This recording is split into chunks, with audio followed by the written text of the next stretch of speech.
white noise space that you experienced when these Gith the other Gith party attacked you in Zikaso's realm.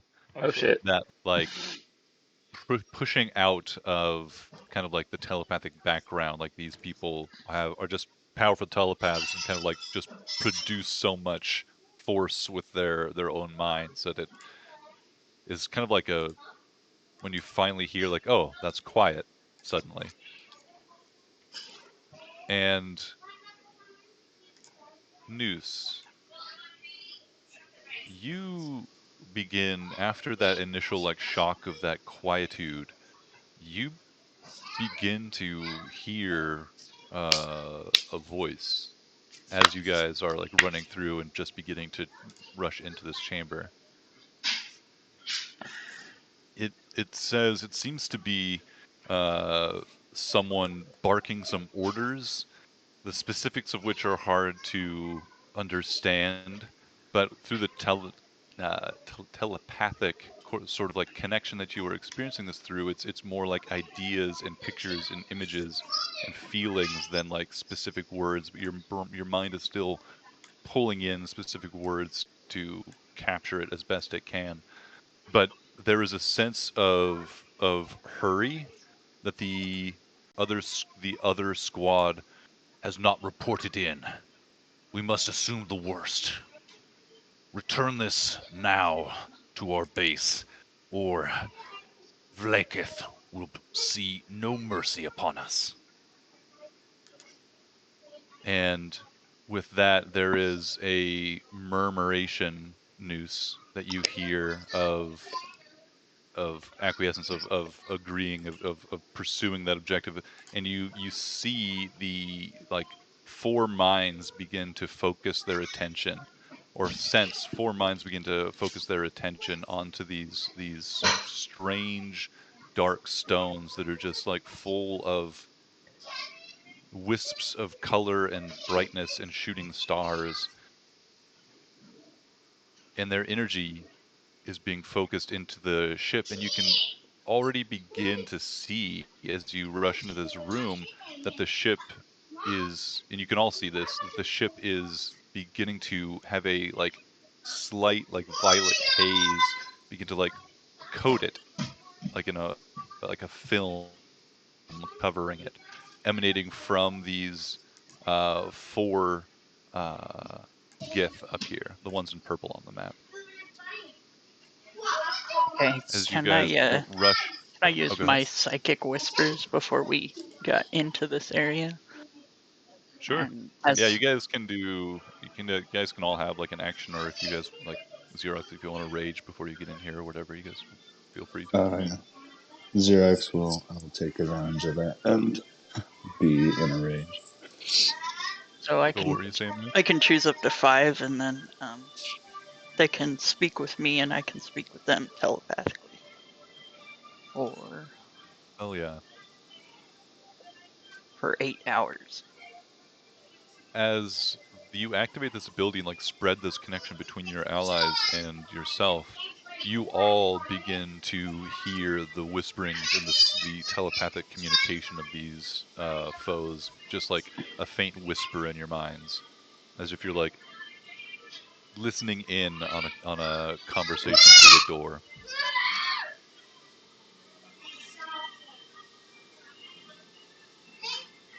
You guys spill out here. Um, if you have nothing else to prepare, I will have you roll initiative. And you guys can also take, as they weren't expecting you, even though you weren't making a particular effort to conceal yourself, I'm going to give you an additional round, a surprise round, effectively. I would like to speak out to Zikaso in using my like mental ability to kind of connect with them. Uh, I am in service of those that you have provided Mom is me. the judge of if you get I to play or do not. not So you have need to the ask Mom, wherewithal please. to continue. Is there anything you could do, Great Golden Orb? Excellent. You feel these thoughts, this prayer almost Boys, to no, you Zikaso, did not eat your food. emanate The from deal you. is you need to eat food before you And play. at first it feels like That is the deal. Zikaso's Listen. too far away. Like maybe that would probably Look work at me. while we were in Zikaso's realm, but Look. this far away, Please look at perhaps me. not. And it's just I you're need you to understand something. thinking of like you're like giving I up need hope. you to Like, understand that's something. no, Can you there's look no at way me? he didn't. You're No, not in Zikaso trouble, didn't and hear I will that. let you No, play. it's But coming. listen. Stop, please. You sense a Please bit stop. of a Listen.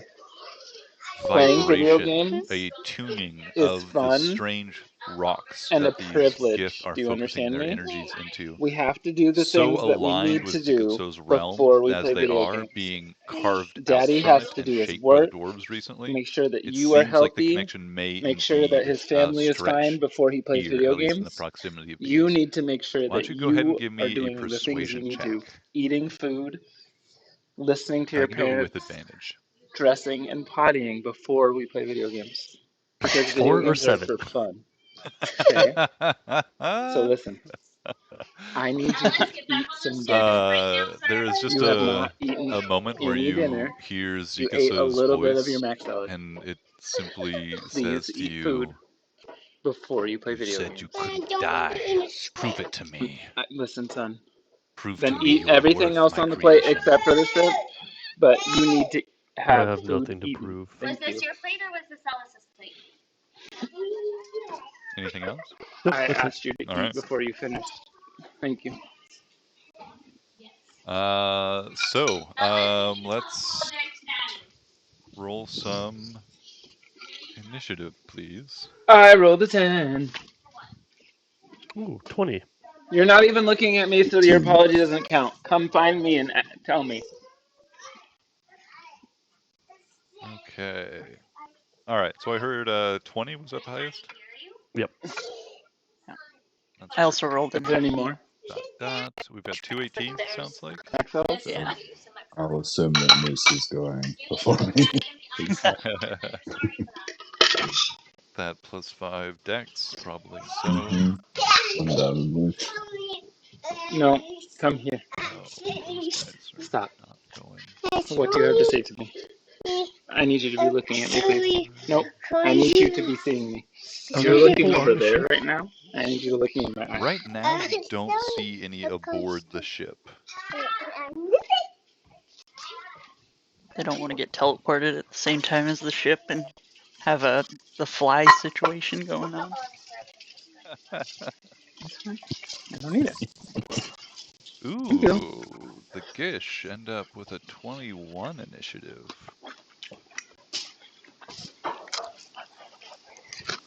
Alright, so we've got those people, those people, everybody has initiatives. I've got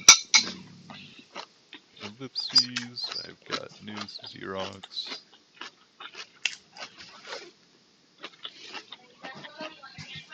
Ooh. Oh, Buku, what was yours? 10. 10.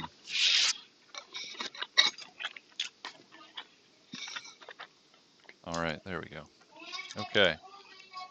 So, as I said, you guys Then eat your rice rushing into and this eat room, your cabbage, please. this large open chamber. You see this enormous ship in the center, taking up much of the space.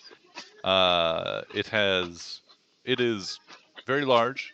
It has at this point, it does not appear to have any like mainmast sails. But you do see these these long, like metallic blades almost that protrude from the front. If you go and put run your along fork the in the sink, entire I'll let you keel up. of the ship, all the way to the back. And Go give the fork to Mama. this top part in the back of it, down here, actually has another level that's not presented here. Has like the stairway goes up to it, and there's like a flat top deck here. So these chambers aren't there. Well, yeah, these chambers have a roof over them. Okay. Same with that one, like here in the middle. Here. It is tall enough that it looks like it has at least another deck below. And here we go. You guys have feel free to take a surprise round. So, for reference, it's Ellipses first, Can't Xerox second. But since you guys had surprise, feel free to, you know, pick something up. Feel free to extend that a bit. I'd speak out to the rest of the crew. What shall you have me do? Whatever you can to keep that ship here. All right. You have so much. Kill the purple Ellipses is ones. going to take. Ellipses is going to take the dash action and Oh, okay. fly, Do you want me to leave and you he is alone? going to try and fly to get on top of the ship. Hell yeah. I'd say the top of the ship is probably, like the main deck here is probably about 30 feet up off the ground. Okay. Yeah, I'll continue flying upwards, like towards it. It looks like I'll get to about there since I'm flying. You were like right up here? What you doing, silly monkey? Yeah. Man, this room's so big. It's a very large room. So is this like? So would this area where we are be on the same level as the ship, or is the ship above us? Yeah, effectively, like when you're coming in through the hallway that you did, this top landing is probably about 30 feet as well. So you can see onto the top deck of the ship from up here. But then as you go And down these stairs, you're going to be going down to the floor, 30 feet below. okay, cool. And once again, you can it'll be there are, it looks like, more like alcoves and chambers, possibly, and some architecture on the sides. If you did want to get an elevated position, you could probably like Boo Daddy? climbing up in this space here, or Hi, like son. up here on the walls. So there's some vertical space to find some cover and whatnot. But anyway, Ellipses Noose is up. I will turn invisible Hi. and activate my flying Hi. boots. Am I here, Daddy? Fly Nice. forward. You gotta tap your heels 3 times and say, "There's no place like flying. There's no place like flying." Gonna say, will that just take me back to Kansas? You mean the Seven Hells? God. Man named Noose would be from Kansas. I guess. I do declare. No biting. Damn. No biting. No biting. That's as far as I can make it. Okay. Xerox. All right.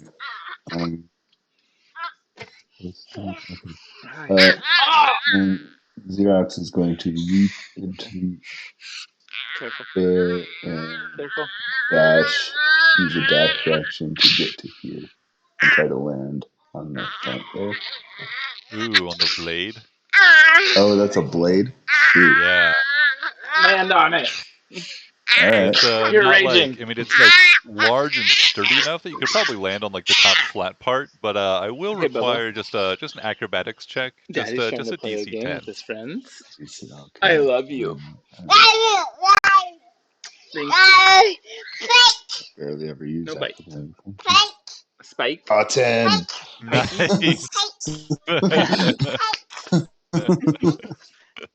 And he sticks the disc down.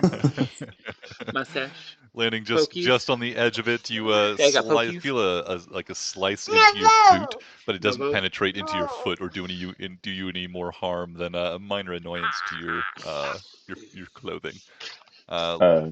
That's my nose. And Kansas Yeah, damage so keeps his rage. Oh, that's right.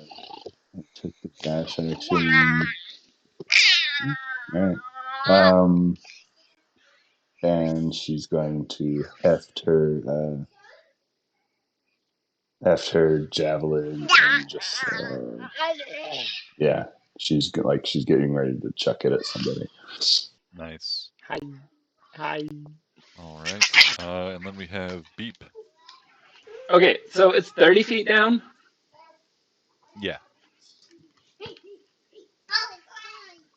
Hold on one second.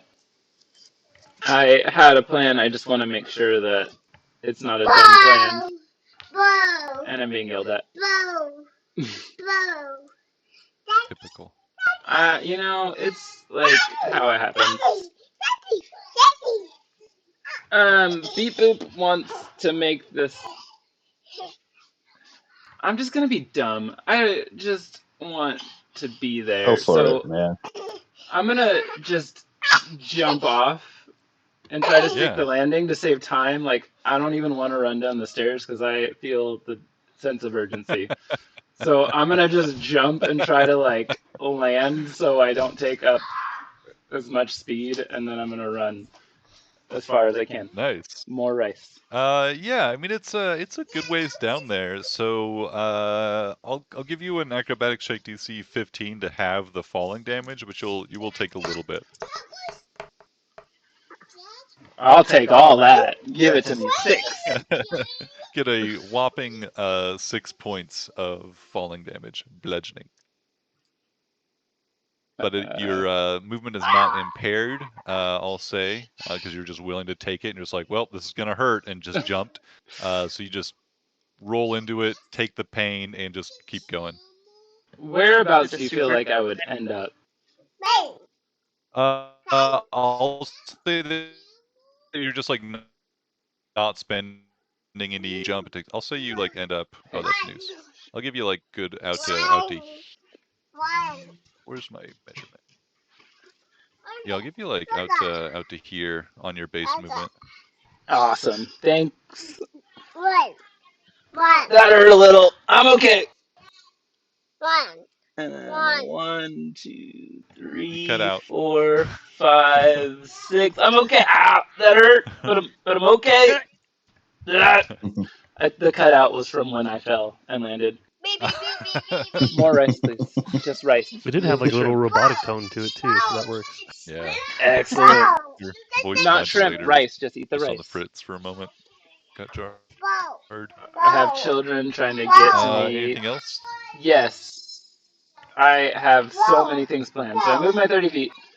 And then I'm going to hope I am in within 150 feet of this purple dude and cast Fireball centered on him.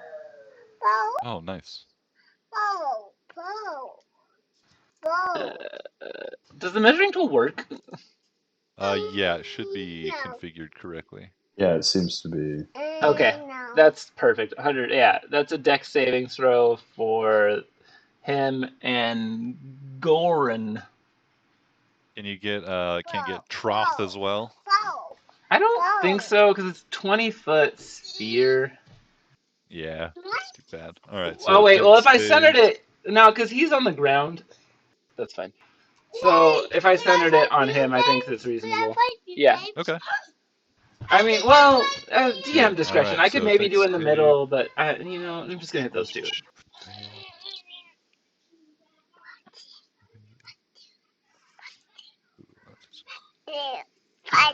Potty. So we've got one success, so it's a 20-foot sphere. Correct, So Mundo. that'd be in diameter, so no, that's not going to be able to get them. You can get Goran and Adrig. Yeah, that's who I want anyways. I want to get that purple dude. I want that purple stuff. 28 is the damage roll, halved for any survivors of that roll. And DC 17. Takes the full damage. Goran got a natural 18 and is with a +2 is gonna make it. So we'll take 14. You need to pick Daddy's character and not Mario when you start the game. All right. Anything else? Beep. That will end my advanced Dungeons and Dragons turn. Fantastic. All right. Surprise round comes to a close, and the second round of combat begins. And first we have the Gish. Please don't and touch. Then Ellipses, you're on deck. Cool. All right. The Gish are Kevin, all before you focusing start, on can you go make sure that the heater is turned off strange, like, downstairs? dark stone focused things, and you can see just like this like a heat mirage on a hot road, like this like warping visual Bubba. effect of their energy being focused I into love you. the ship, and the ship taking on that like Computer? sheen of violet The energy steady over its computer? surface as it spreads across it. These four are all going to be making checks each turn to focus their power on the ship to send it far, like to get it closer to being able to teleport. So the more of these that you can knock out or distract, the less likely they're going to make any progress each turn. But on this first turn, we've got because no, he didn't break into concentration. They're going to be starting their efforts now on this round. So all four of them are going to be going. Damn it! So that's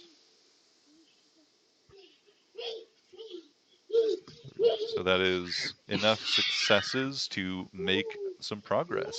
You see the whole ship and you, Xerox, in contact with it. You feel this like wave of energy pass through you, and there's just like this moment where you feel that same like sort of like you feel some nausea as you have a deja vu moment of being weightless and then falling in weird directions back in Zikuso's space that passes, and you are stable, but just like a momentary wave of it as this ship gets closer to the astral plane. Next up, Ellipses. Ellipses is going to continue his charge. As he gets closer to the ship, does he see, like, is there like a captain's quarters or some kind of window or something that looks out over the front of the ship? Yeah, this like this room here that you can see, this kind of in the center, would be like the captain's quarters. And it is like another room. So there's like it has a ceiling and like another deck above it. But that'd be like the closest thing. Okay. He just moves his I don't know where the dash puppy is, movement, Bubba. continuing forward, getting on the ship. All right.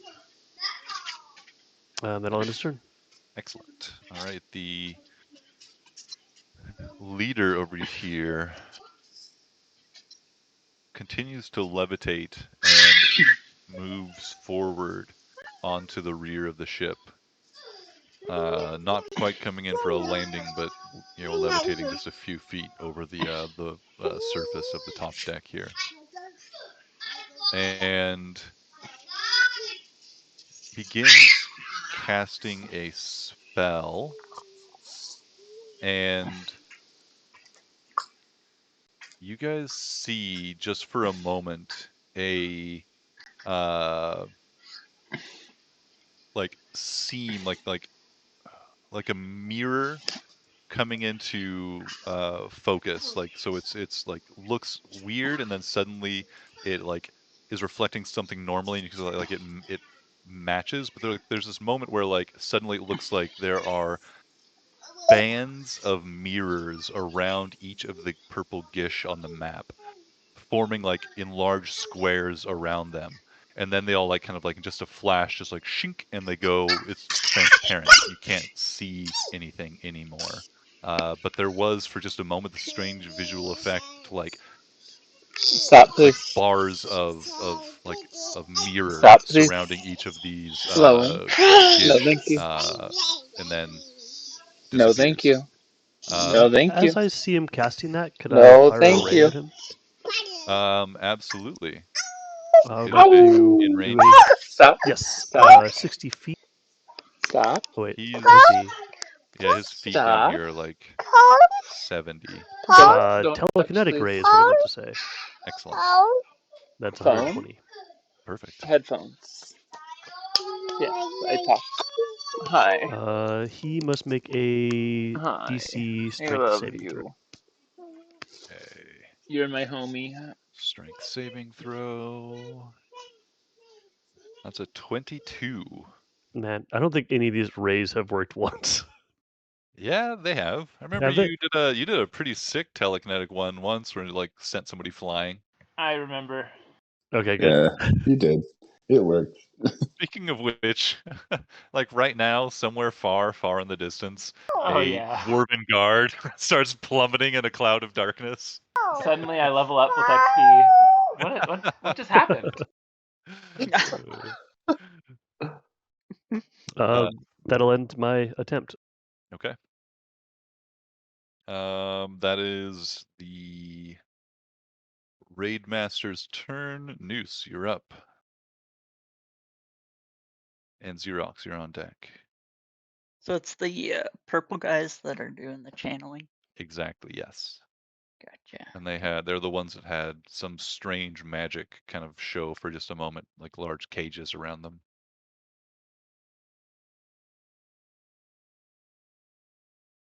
And they are invisible now? Yeah, the cages are invisible.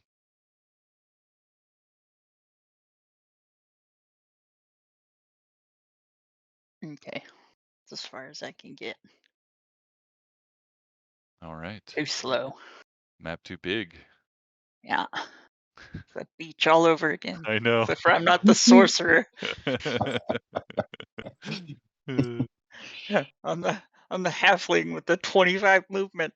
Oh no. All right. If that's everything for Noose. We have Xerox Yeah. next. Okay. I'm going to fly to here, and as I'm landing, I'm going to throw my javelin of lightning at the main dude here, and follow that up with a regular javelin. Right. Nice. And because it's beyond 30 feet, I'm going to throw these recklessly. Oh, nice. You throw that reckless. I mean, so that cancel. 24 to hit for the javelin of lightning. Yeah, that'll do. Okay. And so first that's going to be so 6 piercing damage. And the lightning damage is going to be 18. Nice. 24 points of damage to the Raid Master. And That he is. does, Oh, go ahead. and then I'm going to throw, and then I follow that as quickly as I can with another regular javelin, Okay. which is not fucking equipped.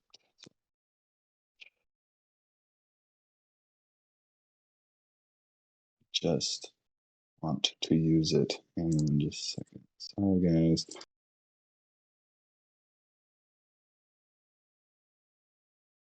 Okay. Again, throwing, well, ooh. Natural 20.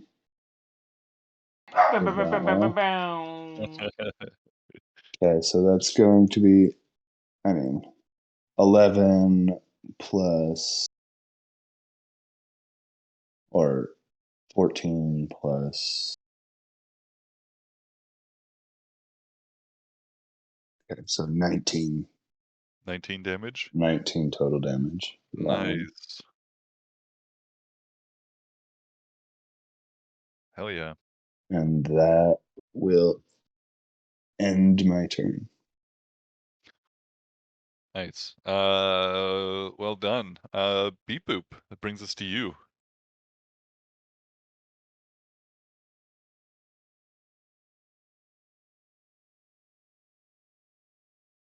I'm sorry, everybody. I had to fix the children. Fix them real good.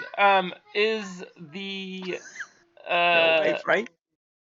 maybe is the Raid Master touching the ship at the moment? Not technically touching, levitating a couple feet above it.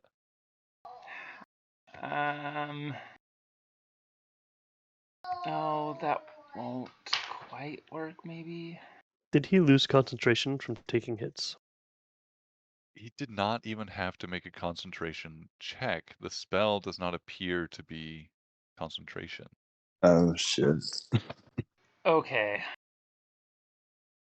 I hate having so many choices to do things. Fuck. I'm going to do a thing, I guess. I'm gonna use my action to create two whatchamacallums. Wait. Cannons. Did I have cannons earlier? Yes, I did. Sure, I already have you cannons. had We a brought them into the room. yeah. Damn it! I could have used them earlier. It's okay. There's one healing one and one not healing one.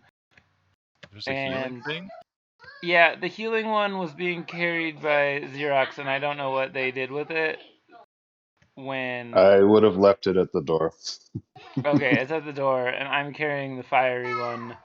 So Can the healing one heal ellipses? temporary hit points. It's not really healy, you know. Right.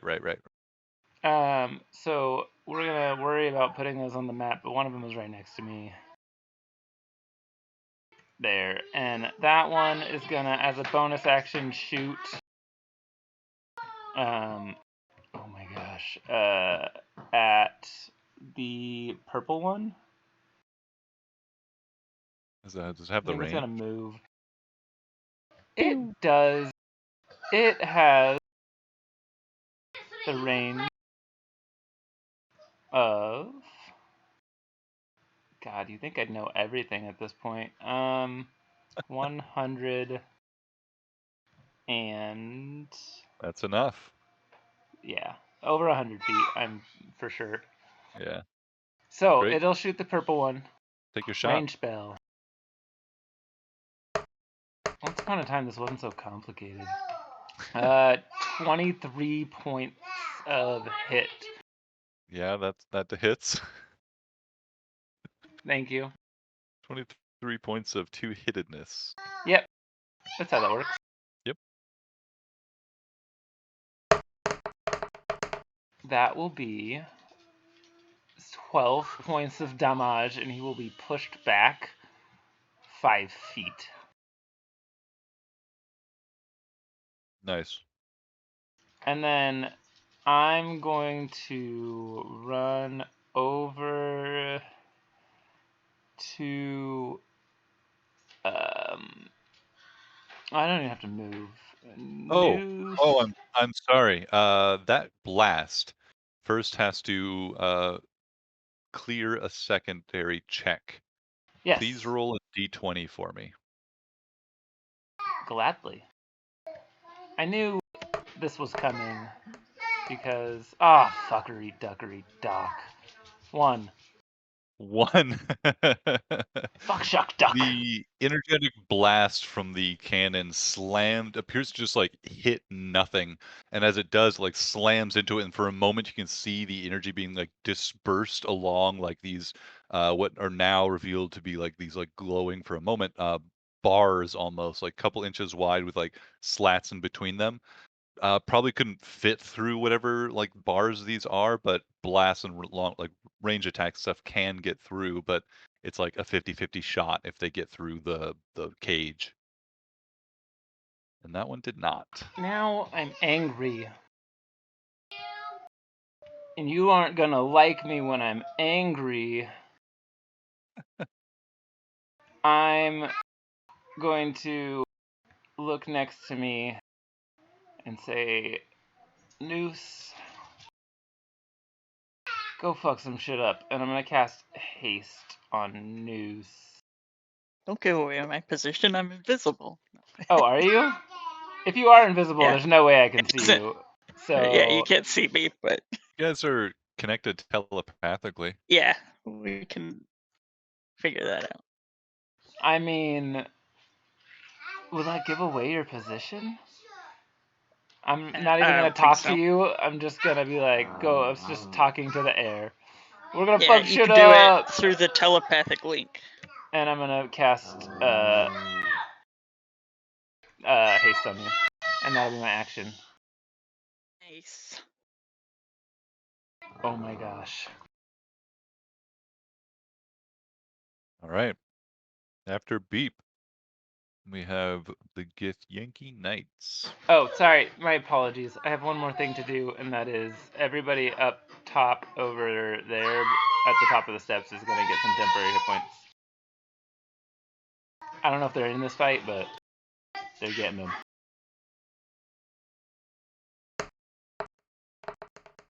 They get 6 temporary hit points.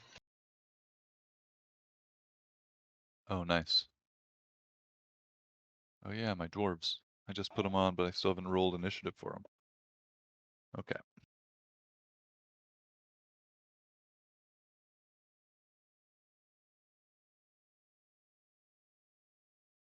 Okay. Let's see. This one's going to run, jump off the rail here, and flash out of sight and then back into visibility on the edge of the ship before running the rest of their movement, or their movement rather, 5, 10, 15, 20, and is going to run up to you. And this one is basically going to do the same thing on the opposite side. Misty Step and charge in on the ship. Oh, jeez. And then this one's actually going to stay back, guard the stairs for the moment. They look ready to attack anybody that comes close, but they're not going to move from their location. And that's going to end their turn. And I'll give the dwarves a quick turn since I forgot them earlier. They're just going to start running into the battle. They're going to pick up your little turret and carry it with them. Smart. So they can, I mean, they can get close to the bottom of the stairs here with a dash action. And Zap doesn't exist anymore. Went the way of Spinneret or whatever Sarah's character's name was. We're just losing them as we go, one at a time, picking them off. And we go back to the top of the round. With Their lives yeah, were agony. it's true. They're finally free. This one that, oh no, it didn't get hit because of the cage, so it's gonna make the check as well. To make you guys feel bad about your rolls, I'm gonna have you guys roll for them instead. Ooh. So each of you roll me a d20 and tell me the result.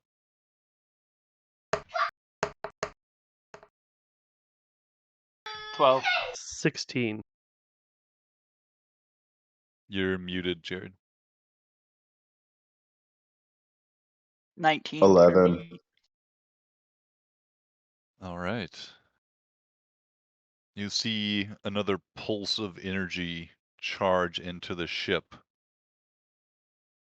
as the violet-like coating continues to spread across it and deepen. And that's their turn. And Ellipses, you're up. This Goran guy that's near me right now, is he just like chilling on the deck? Yeah, he's charging you. I think I'm going to fly towards him and then try and carry him over the side of the ship and drop him. Sounds good. That sounds like a grapple check to me. Okay, that's strength. I mean, athletics. Yeah, opposed athletics. 12. It's not gonna beat his with a nat 20. Okay. Then he's just going to charge into him and attempt to pick him up, and being unable to do so, flies into an absolute rage. I can't do anything. The grapple check is replacing a single attack, and if you have multiple attacks, you can make multiple grapple attempts. Yeah, I'll do it again then. Okay. All right. Opposed. What is his? And if you're raging, don't you have advantage? No, that's not strength. Never mind. Athletics. is a Athletics strength. is, yeah. Yeah. So So I do have advantage. yeah, if you're raging, then you would. Ooh, 4 this time for a total of. I don't have that skill. So for a total of 7. 15. 15. Nice. Yeah, you grapple him. Also, you can move half your distance with them grappled. I think I'm only going to be able to get him over to like the wing though, like the edge of the wing, Okay. right about there. All right. So you're gonna keep flying him up. Yeah, I'm trying to get him further away. Sounds good. Then maybe they can't hit me while I'm holding this guy, and that'll end my turn. Perfect. All right. The Raid Master's turn next. They are going to. Oh, yeah. Okay. They are going to.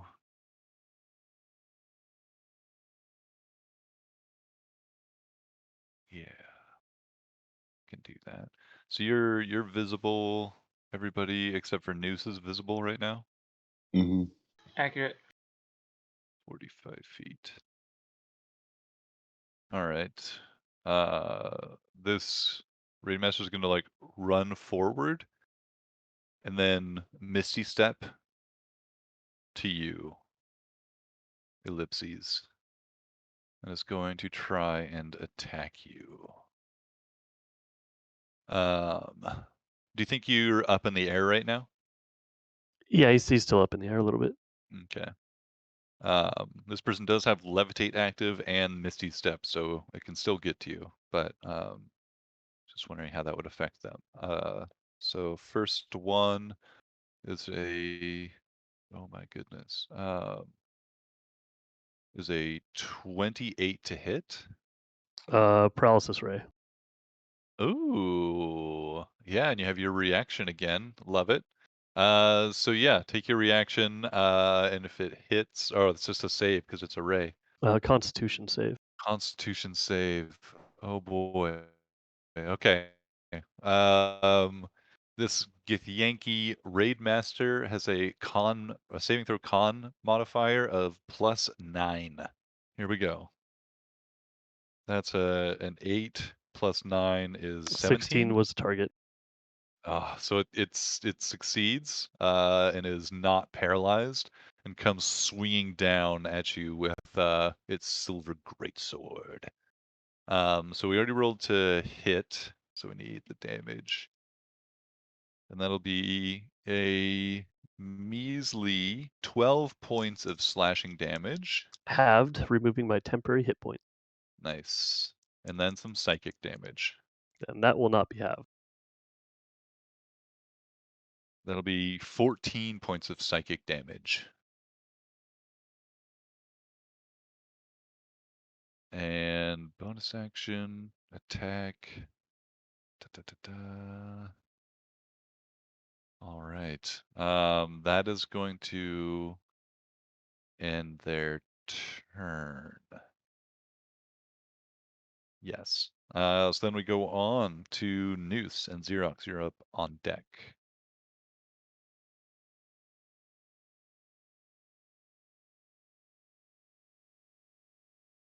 Sorry, I was muted. I will-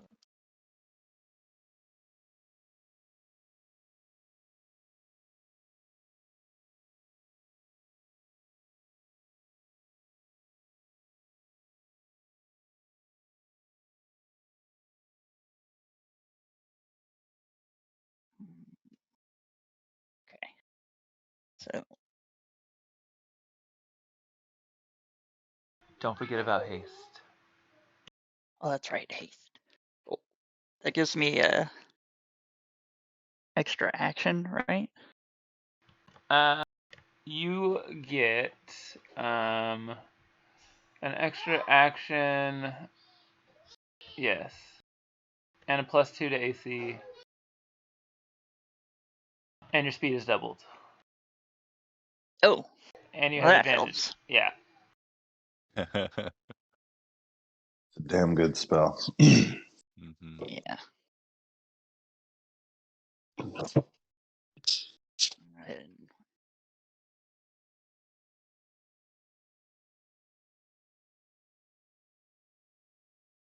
get to there. And then I will attack the Drig. Aw. Trig. All right. So you're throwing daggers. Yeah. All right. So to see if they penetrate through the cage, you'll need to make basically just a D10, just a 50% coin flip to see if it passes through into the So, into you the want me to do cage. that before the attack, or Yeah, doesn't matter? Okay. yeah. So just roll it alongside. I got a 10. That's enough to bypass the cage. Excellent. So let's see if you beat their AC. So I suddenly appear in front of him. Dark energy sprouts from my hand, and you hear the psychic screaming a little bit, and it flings out for a 22 to hit. That will indeed. Okay. I'm going to assume this hits him by surprise too for a total of 44 damage. Holy poop. 44 damage. Holy cow. How much HP does this guy even have? Okay, If it matters, 10 of it is psychic. nice. Might be strong against it or something. So Jeez, holy cow. Well struck. blammo. Bloodied this creature. Nicely done. Anything else? Nope, that's all I can do. And now I'm visible, floating in the air right in front of all these guys. So Perfect. right where I want to be. Do you have more than one attack? I can use my bonus action, but I used it to get this far. Oh, I gotcha. dashed. Oh, Did but you I use- was because the haste. Mhm. Oh, what? Because of the haste. Yeah. Yeah, I guess I can attack again. Yeah, you should. Don't forget about that. Yeah. So I'll go ahead and.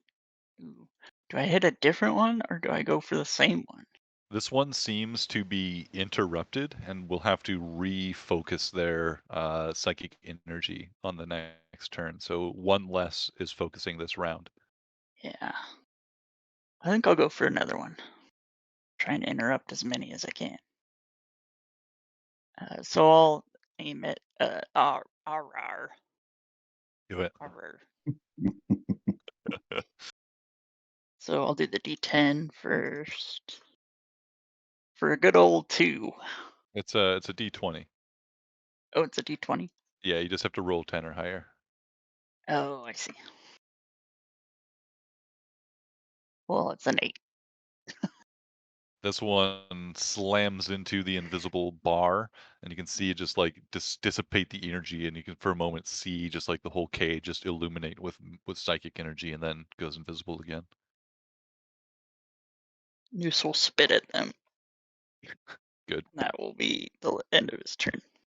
All right, Xerox. So I'm going to do Xerox leaps back into the air and flies above this person here, and she is going to bring her hammer down as hard as she can on what's his face, swinging recklessly. A 22 to hit. The Raid Master. Yeah, Raidmaster. That hits. Okay, and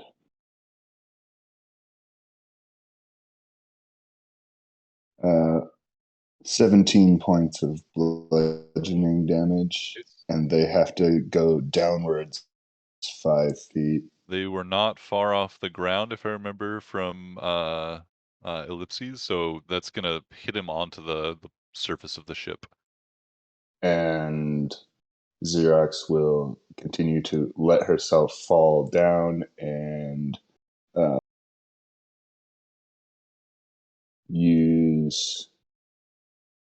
try to shove them with the steel Mhm. and try to knock them prone. Oh yeah.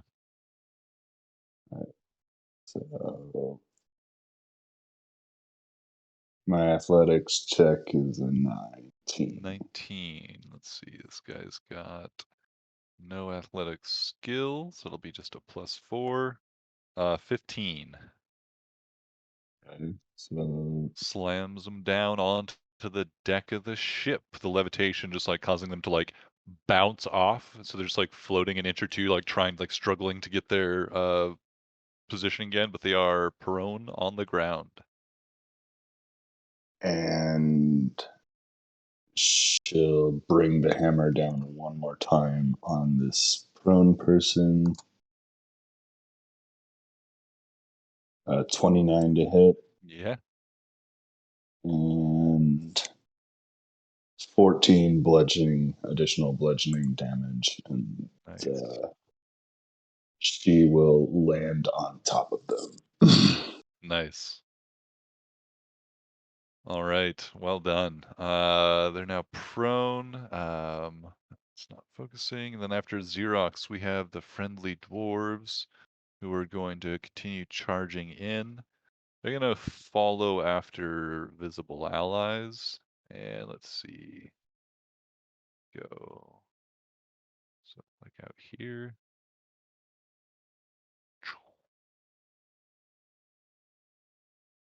They bring the turret along with them. And that's going to be their turn, just dashing in, cursing the size of this room. And that brings us to Beep Boop. My turn? Well, first things first. They're carrying the turret, but the turret probably has more move speed than them. they should be riding it. The turret does not have more move speed than them, that's for sure.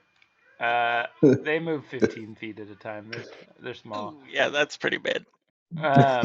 So Force Ballista E is gonna move forward and shoot at R. Excellent. So it's gonna move up and blast RR. So that'll take a, well, D20, just a 10 or higher to see if it slips between the bars. 12 for that D20 and That'll 21 do. to hit. Nice. Whew. It feels so close.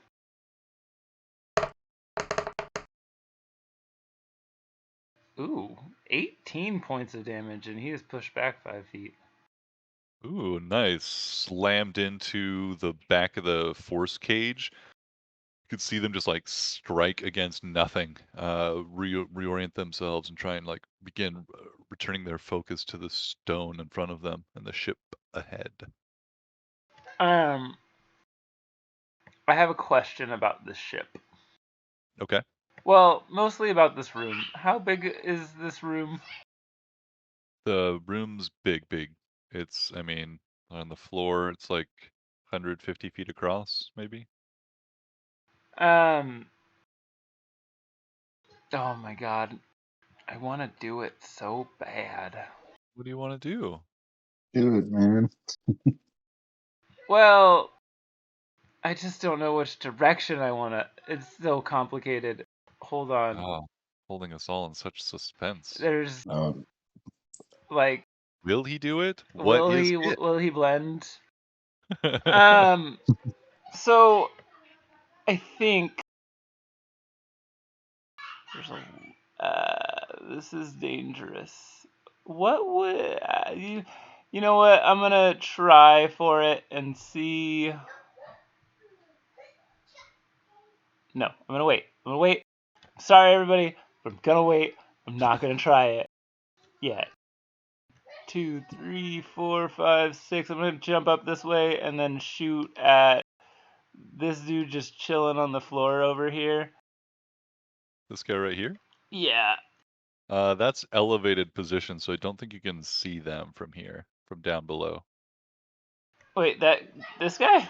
Talking about This Troth or Raid Troth. Master? Okay, Troth, yeah, go for it. Raid Master. Stupid. Raid Master. Just kidding. I'm scared Thinks of he's him. so cool. I am Alright. gonna shoot a ray of Frosty Frost Okay, at him. do it. Oh, I'm gonna. Son of a bitch. 17 to hit? 17, I think. Nope. Armor is 18. God damn it. These boys I come bust out my armored. wand and I shoot a Frosty Ray and I get distracted by the thing that I really wanted to do. You could tell that Beep Boop's heart really wasn't in this attack. He was like, shit, I wanted to do Well, they something really different. wanted to do something else. And that's what happens. You miss by one when you don't follow your convictions.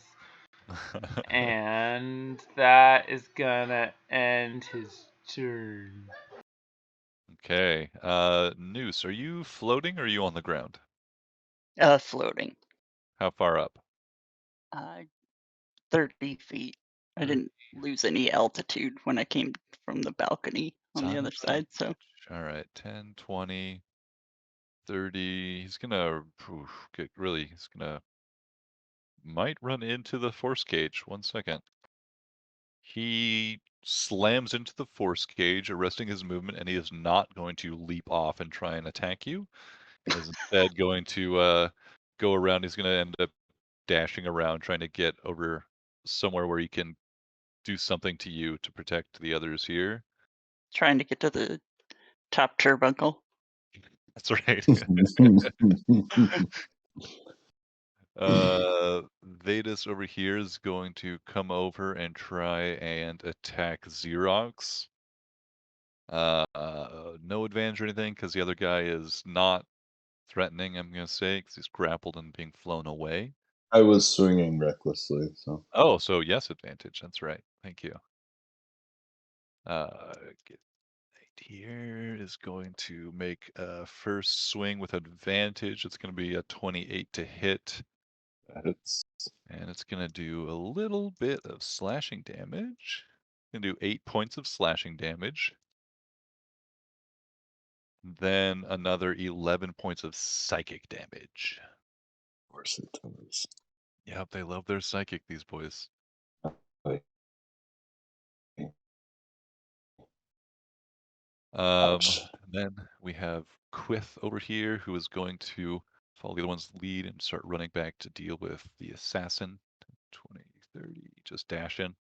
And Goran is going to try and get out of the grapple. It's going to make their... Oh, wait, do these guys have one attack or two? Two.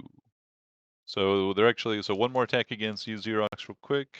That one's definitely going to miss. 5 and 7 natural, so those are going to miss.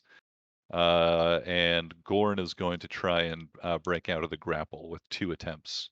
If the first fails, ellipses. All right. Am I doing advantage still? Oh, wait. What he's actually going to do, because he's a smart boy with powers of the mystical variety, is going to instead merely Misty Step again. And is going to Misty Step down to the ground over here and charge you, Beep Boop. Yellow flag on the play. Flagrant foul against the rules. First attack is a natural 3, so it'll be a Misseroni, and then a natural 1. So fancy footwork with no can't seal the deal. That's just a shame, bro. That's the Gith Knight's turn, and we go back up to the next round. We have 2 Gith this time that are distracted and have to refocus their spellcraft. So only need 2 rolls this time. Noose and Ellipses, please roll a d20 for me. Roll them low. Good. They need to get 2 successes. 19. That's one success. 15. That is a second success. So they make another point of progress this round. I love wasting all my good rolls on your shit. I Yeah, gotta that's scoop 'em really up. good. It's the curse. I liked how I was the one who distracted him, but you still made me roll for them. That was unfair. Deeply That's unfair. a special little twist of the knife there for me. That's how the DM hurts you with that psychic damage. Yeah, the psychic damage. Oh.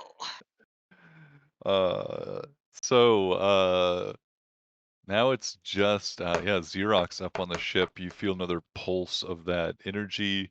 I guess Ellipsis, you'd be close enough as well. Xerox, there is just a moment where this pulse just courses through the ship, where there's just like a moment where you feel like the ship is no longer there, and you begin to like fall beneath it or into it. Give me a dexterity check, please, Oh no, or am I dexterity gonna, saving throw. I'm gonna be stuck. I'm like, oh shit.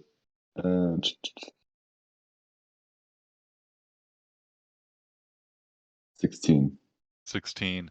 That's enough. Like you feel the ground beneath you like starting to like go spongy and like give away, and then it like becomes just absent for a moment. But you were able to just like jump up off of it for the as this pulse works its way through the ship, and the ship comes back into the material beneath you a moment later, with only a strange sticking sensation on the bottom of your boot for a moment as you pull it out of the very deck of the ship. And Oh, this Next is not. week of your life is a horror movie as your face turns into a boat. My modeling career.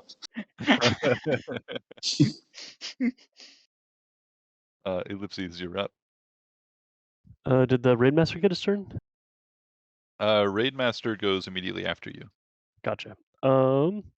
Then seeing the Raidmaster laying on the ground, I'm going to take advantage of that and start wailing on him. So I'll be making a swipe attack with my claw. 25 to hit. Uh-huh. For 16 points of slashing damage. Nice. And since I did a slashing attack, once per turn when you hit a creature with an attack that deals slashing damage, you can reduce the speed of the target by 10 feet until the start of your next turn. So he's 10 feet slower. Very good. And I will make a second slashing attack at him. Oh shit! It's a nat 20. And because it's a nat 20, when I score a critical hit that deals slashing damage to a creature, you grievously wound the target, and the target has disadvantage on all its attack rolls. Oh my god. Nice. That just for the next turn? Yeah. Nice. Nice. So that's 14 plus possible 14 as well. So it's going to be 28 slashing damage. 28? Oh my god. It's like crit, baby. Yeah. Extreme. Yeah, just definitely pushed it over the bloodied mark and then some this round. Oh, I guess I should have raged before all that, but I did that. Yeah, that's fair. thought you had, so it's all good. Yeah, and that will end my turn. Okay. Actually, wait. Should I move? No, this Veda is this guy next to me the Vedas guy? Yeah, if you like landed down here somewhere to get attacks, you'd be in Okay. proximity. Yeah, to Vedas I'll as well, stay there then. I think. Well, I think you could have landed on the far side if you wanted to. Yeah, I'm gonna move towards the purple guys, so I think they're probably more of a target. Okay. All right. Yeah, if you do move away from the Raidmaster, they would get an attack of opportunity. And I stay there. They have Okay. disadvantage. Yeah, but I have like no health, so. Good point. And psychic damage hurts. Yeah. That'll end my turn. All right. Next up, we have the Raidmaster, who does not like the position they've been put into and is going to Misty step out of this spot because bad. Let's see. They're going to.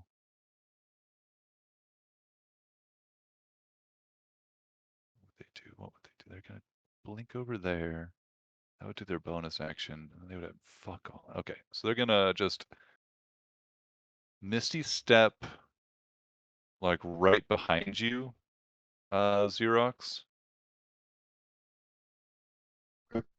And ooh, they're still levitating, unless that requires concentration. I believe it Y'all does. who levitate, tell me. I believe it does.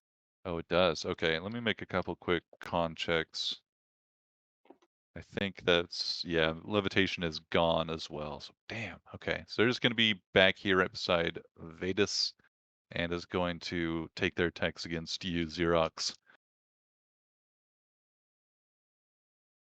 Were you reckless? Oh yeah. Okay. So that's going to be a 24 to hit for the first attack. It's Second attack is going to be it's a natural 19, so that's going to be hit as well. So this is going to be some damage here. First bring up, it. the slash attack is going to be 12 points of slashing damage. He does have disadvantage too Oh, that's right. because my attack. That is totally right. Thank you. The grievous wounds. Let me just re-roll those then, because I rolled those with advantage and I forgot what they were. So those would be straight rolls. First one's a natural 1. All right, that's a big shift. Second one. Thank you, Lipsy. Second one is only a 15 to hit. Does not hit. Holy cow! That was probably gonna that was like a 40, 50 point damage. Yeah. Ooh, Gift finally right I serve there. a purpose. Well done. Well done. Hell yeah! Great. You say through the mouthful of that guy that you just bit out of him to grievously wound him.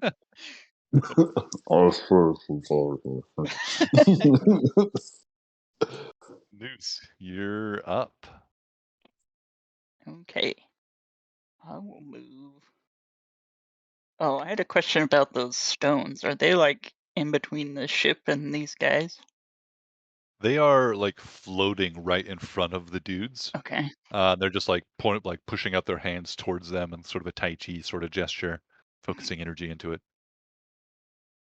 Well, I think I want to move towards one of them and try and like interfere with it. I want to like hit it, Okay. knock it out of its hand or whatever. So they aren't actually holding them. They're using some weird telekinetic mind Yeah. powers. But you can definitely try and like damage or interrupt their interaction with the stone for sure.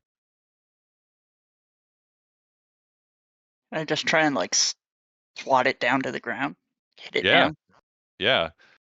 So it is also within the cage with them. So it's in the invisible cage with the Gish. Oh, okay. So unless you somehow got into the cage with them, it might be tricky, or had a long stick. Can I attempt to get into the cage? You can, but judging from what you've seen of it when it's been illuminated while it's like absorbing attacks and magical energy and stuff, it's not wide enough for anything, wider than 2 inches or 3 to pass through. And it's just a magical barrier that's invisible, so getting into it would be very challenging unless you had some magical means to do so. Okay, I have a plan. I can do my psychic blade teleport. Oh, nice. So I can throw a knife at the ground. I roll a d10 and it goes up to that many feet away from me. And then I can teleport to the knife. So you want me to d10 to see, or d20 to see if it goes through first? Or? So I'll say you can, because you have the movement to get up here, you can just like physically explore the features of the cage to ensure that you get the knife through it. to get it inside, or you can actually try and make an attack on this person, which would require you to make the check. No, I'll just do make Just sure I get in. get inside. Yeah. Oh yeah, and you're still hasted, so Yeah, I can attack when I get in there. nice. Yeah, you can just you get up, you like find just quickly just like find an opening and throw the knife in, teleporting inside. Yeah. Cage match. Get him. So now I'll see if I can like swat that stone down. Yeah. So since it's just floating there, so I'll have you make basically just going to be like a strength check against their telekinetic hold over it. Okay. So just be like basically like effectively like an opposed strength check, but they're going to be using their telekinetic instead of their strength. Gotcha. So I'll just roll my strength. Yeah. For a natural 20. There's a Yeah. moment where they're like straining against you, like still trying to follow orders to focus their energy. You can see even as they're doing that, they're like pulling out a sword to try and like strike you with. And as they like their focus and their attention is split that way, you just like rip the stone out of their hands and hurl it against, or out of their grip, and hurl it against the ground. Are you yeah, so that's definitely broken their concentration for the round. Are you trying to let's see. Let's see. I think I'll throw it on the ground and stand on it. Awesome. All 40 halfling pounds of me, but Yeah, hard to focus on a thing when there's a small stabby person standing on it. Yeah. Awesome. Great. So yeah, you do that with your action there. Yep. So that'll be all my actions. Yeah, I think so. Yeah. One to get in the cage and one to swat the thing. Okay, and that one is totally distracted and does not have, without engaging with you, does not have an ability to refocus immediately. Yep. All right, Xerox, you're up. Okay, I'm going to swing recklessly at the Rage Master. The Rage Master. Or the Raid Master. You're the Rage Master here. Oh my god. Seriously? 16 to hit. I assume that does not hit. Does not hit. We'll swing again. Let's do that again. 22 to hit. Yes, that's much better. Okay, and so 14 bludgeoning damage, and I need him to move. I want to move him 5 feet back, like just 5 feet straight back. I'll do it. Right. And then I'll step into that and use my bonus action to try to shove him towards off the edge of the ship. All right. Like diagonally, I guess it would be from that point. Oh, is this an opposed check? Yes. Okay. Athletics. Natural 20 on my part. Nice. And over the edge they go as you just keep with a flurry of attacks with a hammer and buffeting them with the shield. You just lean or gather your strength one more time and slam them up into the air, and their heels clip the edge of the ship as they get pushed and shoved all the way off, falling down to the surface below. And I'm going to add a charge on top of that. I'm going to expend a charge from my shield. And yeah. So they have to. I expend a charge and they add an additional 10 feet. They would try to angle it so that they're heading towards the ground faster. All right. Yeah. Is there a save for that, or does that just happen? It just happens when I succeed in shoving them, so I can expend a charge. Nice. All right. They already took 8 points of damage from the fall. They're going to take another 8 points of damage from that plummet. Okay. And with That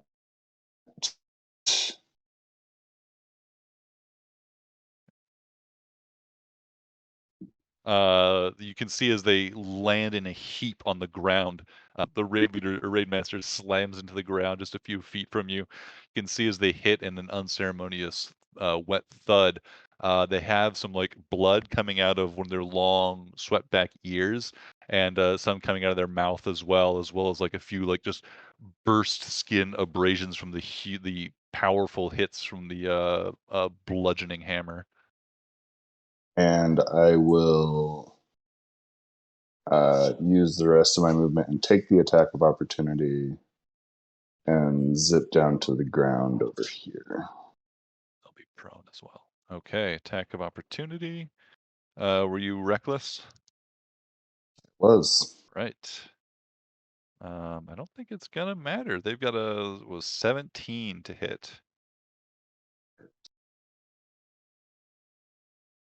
Sorry, I think you cut out. Was that a miss? That's a miss. Nice. All right. That ends Xerox's turn. We have our dwarf friends next. And let's see. Zlotic is going to run in here and lay into the raid master. Get him, especially Zlotty. taking that opportunity while they're on the ground. Kick him while he's down. Advantage. That is going to be a hit on the first attack and a miss on the second attack. So he's going to do another 12 points of bludgeoning damage.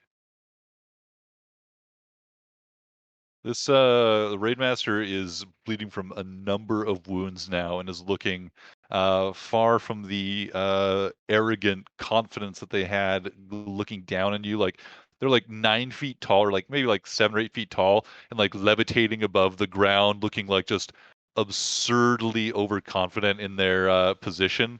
And you guys have come in and just fucking just blade into them.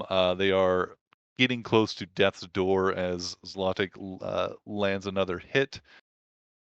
This dwarf is going to run 10, 25. Can't quite get there. He's going to run in and bring the health turret. And this one's going to run in and attack Raidmaster as well. And that is going to be a miss. That is their turn. Beep Boop, you're up. It's my turn. The important things in life first. I'm gonna send this dude forward to just a little bit more and shoot at Dirg. Excellent.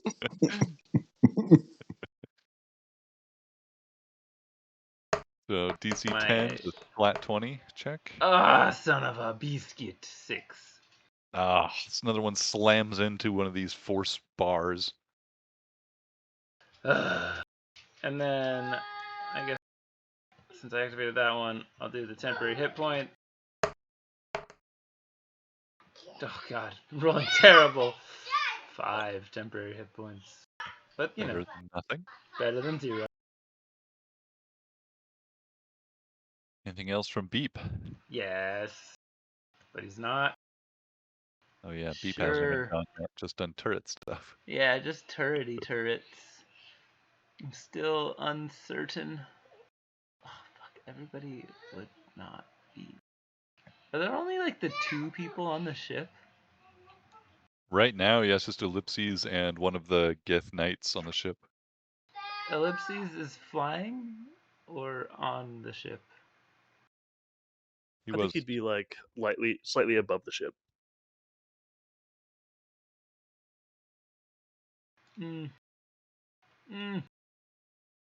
Not yet. Still not yet. I'm not going to do it yet because I want to, but I'm not going to do it yet. And then I am going to... Do you have disadvantage shooting spells at people that are close to me, or no? In melee, yeah, like any ranged attack, mundane or magical, has disadvantage at melee. Okay. Well, then I'm gonna back up because I don't like being that close and I have allies there. And by back up, I'm gonna run closer to Xerox. 4, 5. So I'll be like under the wing over here, closer to Xerox, and then I'm gonna turn around and shoot at Gorin. Okay. So they're gonna get an attack of opportunity on you. Yeah. Okay. Natural 4. That's gonna miss. That will miss. And they will. Oh my effing efferoni. 16 doesn't hit. It does not. So. Oh, but that's not even what I wanted to do. God damn it. Okay, whatever. Fine. That's the end of my turn. All right. So mad. Gith Knight's turn. 20, 30, 60. We've got some running over here to try and deal with you, Ryan. Good luck to them. This one's gonna run over here after a dash, and that one's gonna get there. Gorin is going to. Oh boy, doesn't like this one bit. Going to step. Man, so many bad guys around him. Gonna take the attack of opportunity to come over to Raidmaster. So going to get attacked by the dwarf there. Will get hit for a minimal amount of damage, but 4. Every point counts, and is going to aid just protect the Raidmaster, and is going to attack the other dwarves here. 2 attacks going against Zlatic. Wow. 9 and 6 is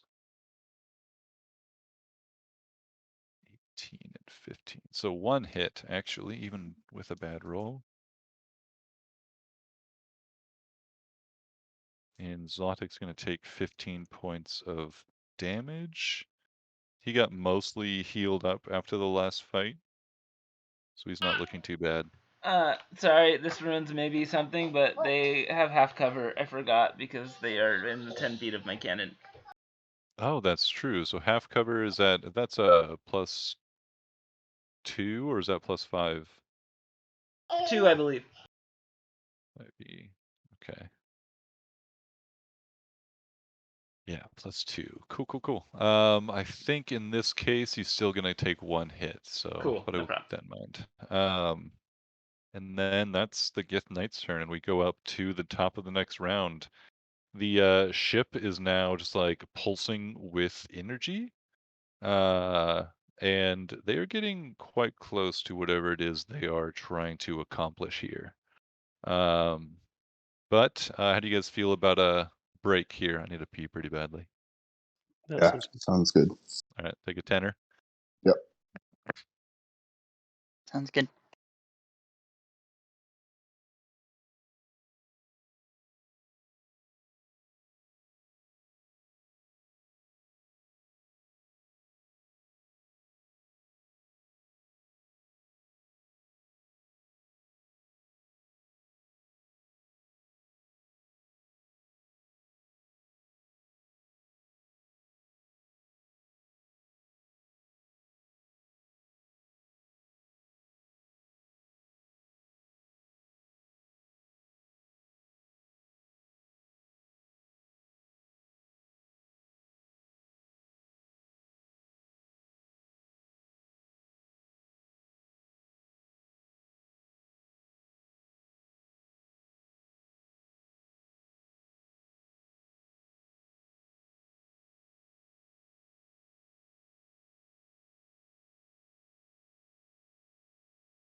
Hello, eating popcorn. Hello. Hello. What kind of popcorn? Oh fuck. Delicious kind. I miss Ellipses popcorn Right? like no other. That was some good stuff. Yeah, for sure. I almost brought some over for Strahd, but it didn't seem to fit. Doesn't matter. I want popcorn. Theme be damned. It's not canonical. Non-canonical. Non-canonical.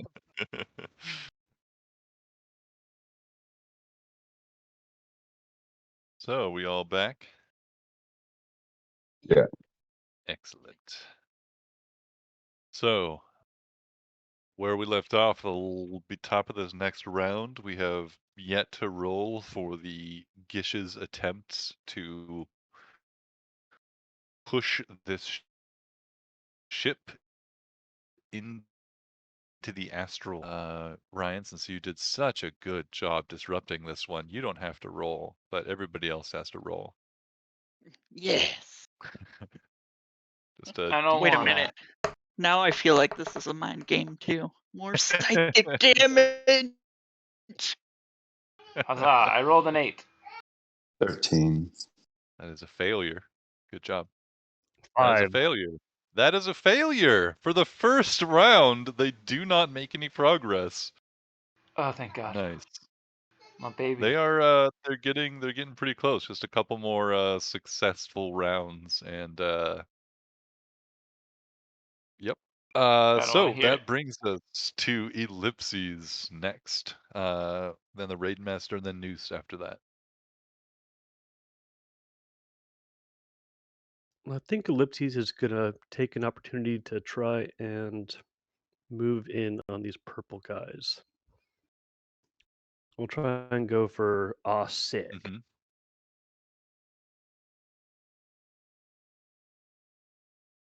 Oh, sick.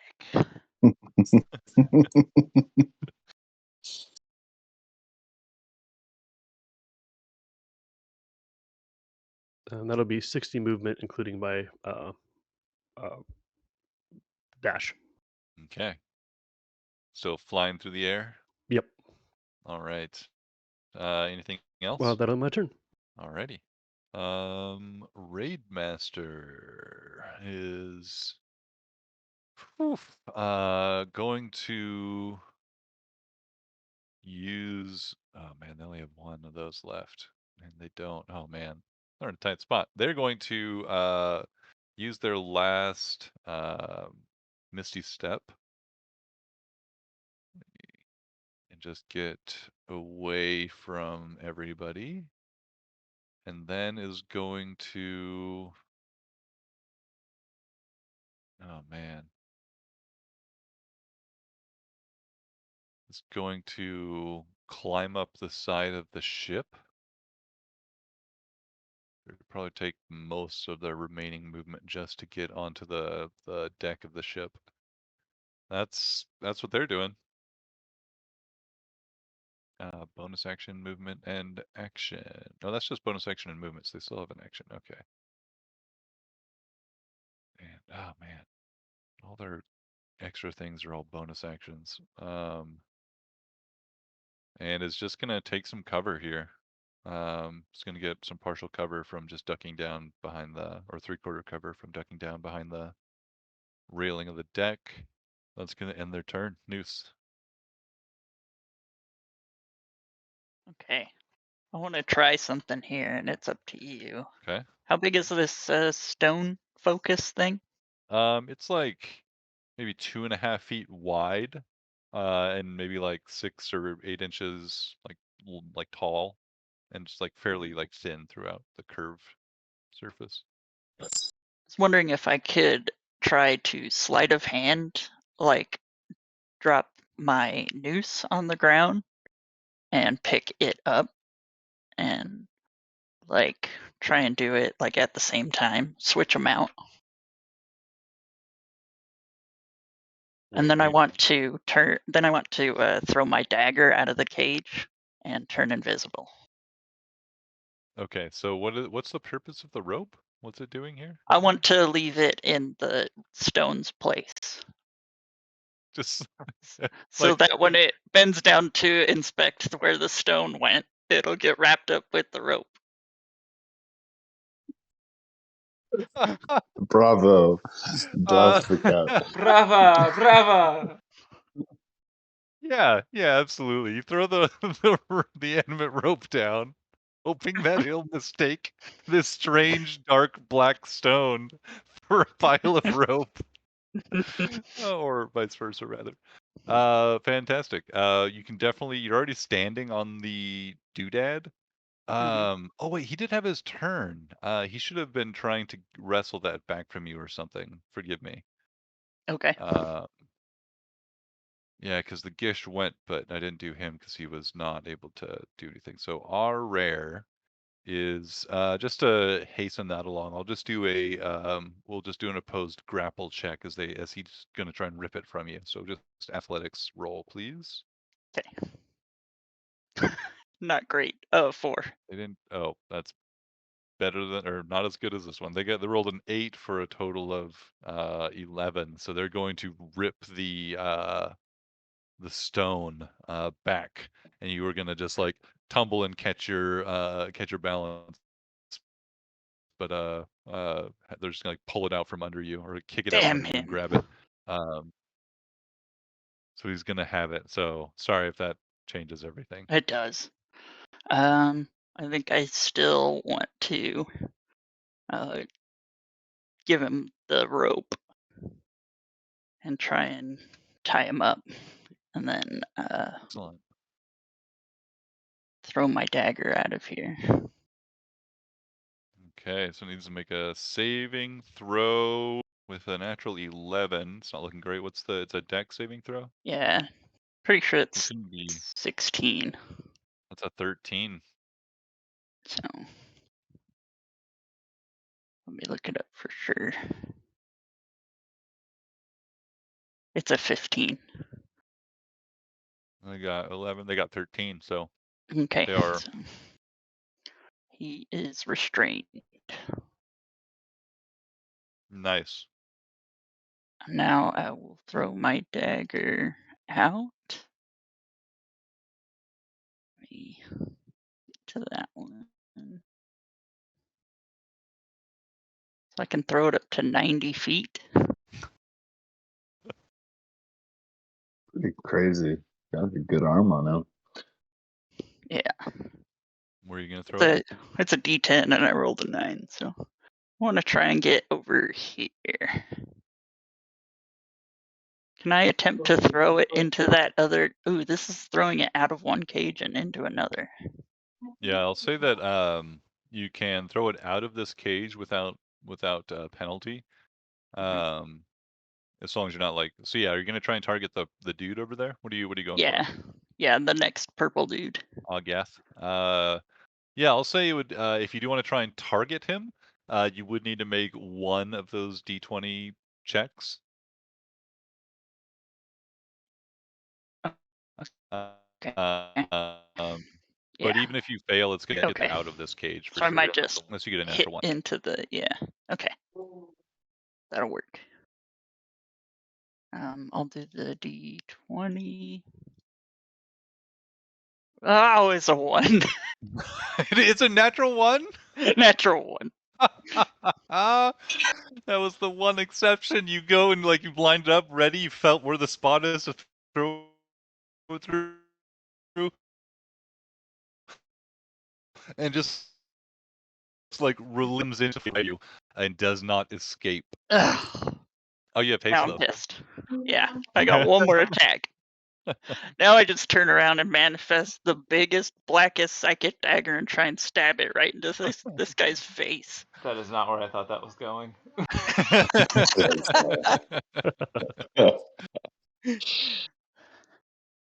That was in your mind. Don't worry about it. It's a beautiful image, and I'm glad to keep it right there in my mind. If I choose to go along with it, that's fine, right? Always. Okay. Gonna roll for your stab. Oh yeah, Just waiting for you to stab him with your Just think about it. a giantest. 29. 29, that'll hit. Yeah. Oops. For 9 psychic damage. Nice. Okay. Anything And else? nope, that's gotta be it for me. Okay. All right. And after Noose, we have Xerox. All right, Xerox is going to fly up and fly up next to Dirg, and is going to shoot. There's force cage.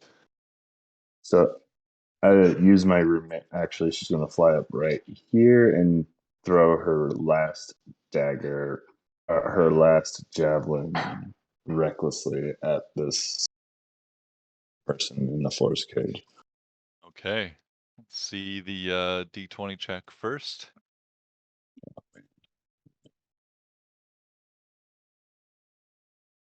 Oh my god, that's a 3.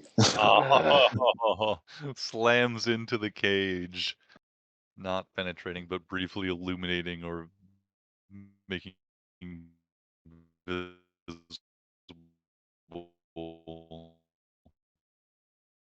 the whole structure of it. Could I run up and Yeah, pick up absolutely. the bar? The javelin's got the range to do it, so yeah. All right, manually stab the javelin. The javelin slams into the force cage and is just like hits it and just like floats there for a moment as the cage just absorbs all the physical energy before it just starts dropping straight down. You're already there, sprinting up. You pick it up out of the air and just try and stab him straight through the ill-visible cage for the moment. Really don't like how this gets up in front of me. All right. And again, recklessly, I'm going to go. Ooh, natural 20. That's what I'm talking about. That'll do. Okay, so Nice. that would be 14 points plus, it'll be a total of 16 points piercing damage. 16 points. As this Gith is doing its best to ignore you, and it's like you can see it flinch for a moment as the first javelin slams into the cage, but it like redoubles its focus, pushing psychic energy through the stone, and you've sprinted so towards it so fast, like barely had a moment to realize you were even approaching, and it like looks over at you just in time as the javelin goes right through its throat. With a gurgle, it falls to the ground, and the stone that was floating in front of it clatters to the ground as well. Aw, dry G. Beautiful. Everything I can do. Nice. All right. That one is down. Friendly dwarves are going to go. They are just going to surround Goron here and bludgeon him to death the best they can. Looks like meat's back on the menu, boys. So much advantage here too. That's gonna be one hit for Zlatic. One hit for Zlatic, a miss, and a miss. Even with wait, they had advantage, so that's all right. So we got two hits out of that. One from Zlatic and one from the druidy guy. So they do not the most impressive amount of damage, but it is comical to see Gore and Lurrit just like he's dodging, deflecting quite a few of the hits, but they're just like pounding away with their hammers and shields. Are they still holding the turret? No, they set it down, and it's crawling Okay. around on its own now. I was imagining like one of them hitting him like a pillow fight with that thing. 'Cause it's made of yard. It's- Beep Boop, you're up next. I'm up next. If I move out of the wing, can I see both of these people on the top of the boat? Like, where would I need to get to see them? Not too far over to at least have a shot. I would say just like another tile or like probably 2 tiles. So long as you're clear of the wing and like 2 tiles farther out to the Like there. right. Yeah, that'd be great. Beautiful. I'm gonna look up there and say, "Get off my boat!" And I'm gonna cast Fireball at those two. Get off my ship. Oh, nice. So that's a dex save.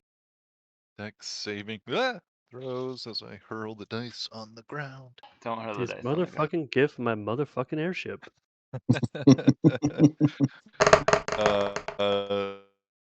Raid Master, that's a dex saving throw. I think Correct. it's gonna fail with a 12, and the other one gets a 14, which I think is gonna fail as well. Yeah, so that's 36 damage plus. Hold on. 6, so 42 points of fiery burn damage. 42, did you say? Yeah, that's correct. 42. Wow. I casted at an up level, and I forgot earlier that I get an extra 1d8 when I cast damage. So, ba-ba-ba-bum. Oh, nice. Nice. You run out clear of the wing to get just sight of the top of the deck and the enemies up there. You see the raid master. You can see like gesturing, and you can hear just like that faint echo of like their telepathic communication as they are shouting at the Gish to complete the spell to send them along their way, to not fail him now. And as he's like berating the Gish, you send up that fireball. And tell me about it. How do you want to do this? Oh, yeah, I like shoot it right at. Right. Like the middle of it is right in his heart. Just pointing straight at him as I think, burn, burn, burn, burn, and it explodes in a fiery passion. Nice. With that, the little orb of fire slams into the Raidmaster and explodes out, knocking Vetus back.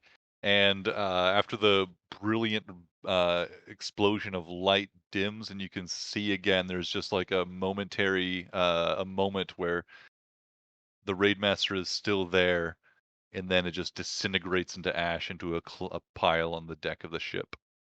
Beautiful. Does that light the airship on fire? That actually, you notice it. You would notice that it does. It does not immediately. Hmm.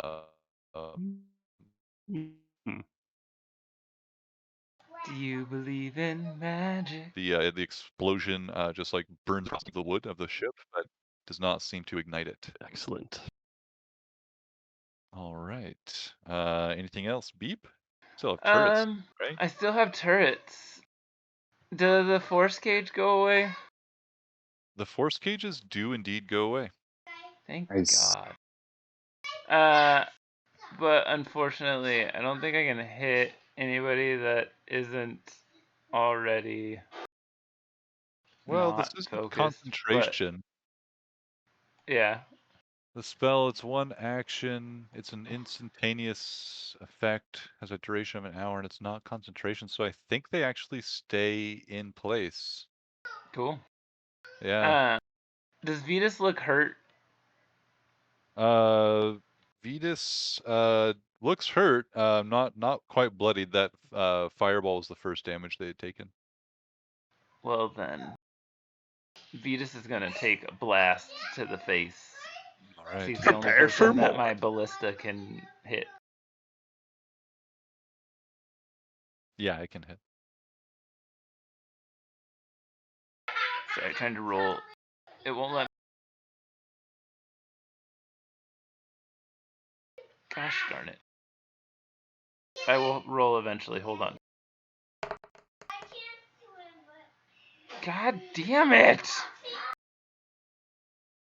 I missed. All right. That's all I have to say about that.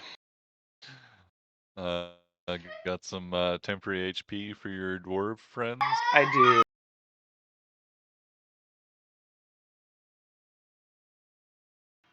Plus the temporary HP they get for eating that guy.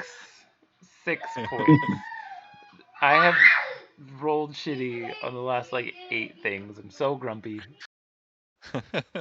There.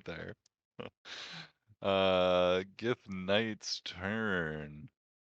Troth is going to come around to the other side of you, Noose, on the outside of the cage, and is going to try and attack you. Gonna do it. I did say that guy drew his sword, so with advantage for flanking. But I'm gonna say it's neutralized by having to attack into the force cage here, as he has to stab in through the invisible slats. So just a straight roll. That's gonna be an let's see plus. That's gonna be a 22 to hit. That hits. Surprised by their bonus. All right. You take a 7 points of slashing damage. Okay. And 12 points of psychic damage. Okay, I'm gonna go ahead and use my reaction to uncanny dodge that.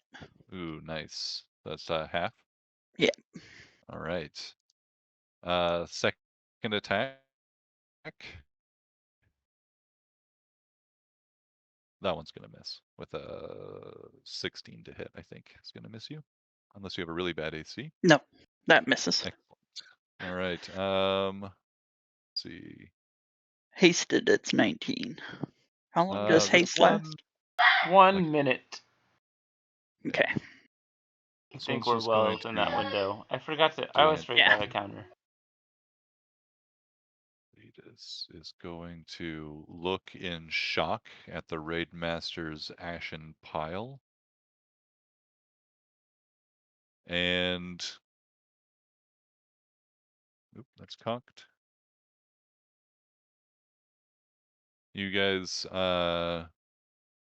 see in a just slightly exposed part of their flesh, just beneath their collar here, there's a flash of violet energy as a dark stone that seems to be embedded in their flesh is empowered for a moment. And with that flash, they are seemingly swallowed by a purple void and disappear.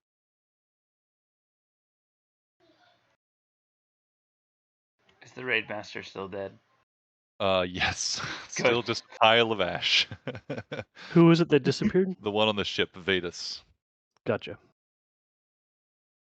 And Goran is surrounded.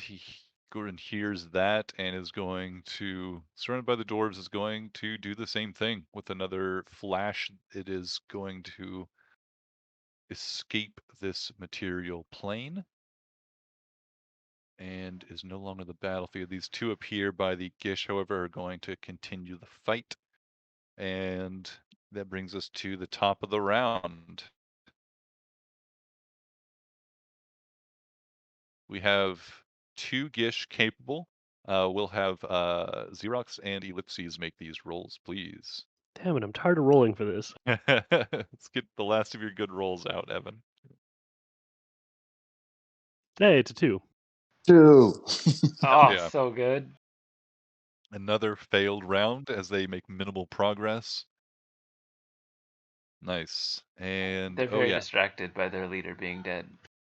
This one still in the cage with you, Noose, is... It's restrained.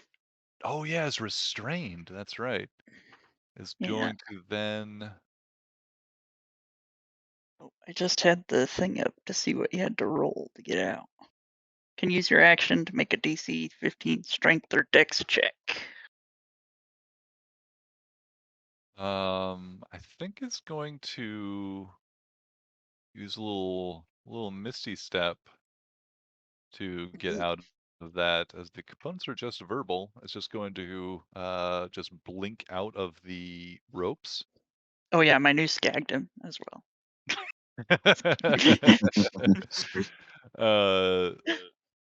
It with a bonus action, Missy steps out of the ropes, but not far, like right next to you, in fact, standing, and is going to try and grapple you. Actually, with your dagger, it's going to. He's going to try and grapple you. So opposed athletics check gets a 13. I also got a 13. I think that means it's a success since like it's a meat versus target. No, I'm gonna say that's a failure. I can't remember how that goes, but I'm gonna say that's not a success. But they are gonna use their second attack to make another grapple against you. Do another one. Okay. Yeah, 15 on this one. A 15. Now that I'm mad, I'm gonna switch the rule and say you're grappled. No, just kidding. Okay. You just barely keep them off you with a few like slashes of your psychic daggers. You're able to keep them away from you, and the rope is already like trying to like wind its way up their legs and restrain them again. I have no bonus to that. It's +0. I rolled a 13 and a 15. That's beautiful. After them, we go to ellipses. And then This Noose, stone, you're on deck. the stone that Osseg has, is it? I forgot. Is it hovering? Is it floating? It is like seemingly floating through their telekinetic control right in front of them. And is he touching it, or is he just like putting his hands around it? It's kind of like gesturing and like putting putting his arms towards it, but it's like it's kind of hovering like a foot past his hands. I would like to fly to this cage, reach inside while glaring at him with my one giant eye on my chest, and try and gobble up the stone in my stomach mouth. Nice. So the cage's slats are just like 2-inch gaps Not big enough. between the bars. Yeah. Then I will slash away. Wait, can I slash through them? Can I? Yeah. Yeah. Okay. Yeah, I'll make some slashing attacks at him then.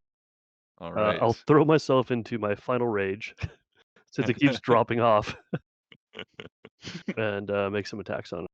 Might as well do it recklessly. Nice.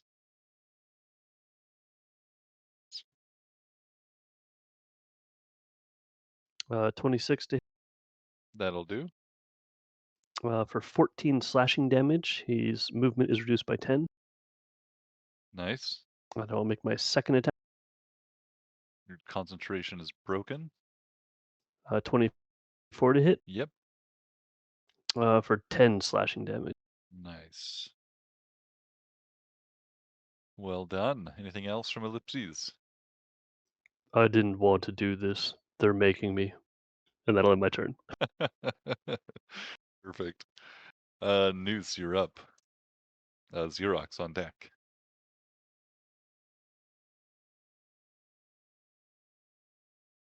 I will turn invisible.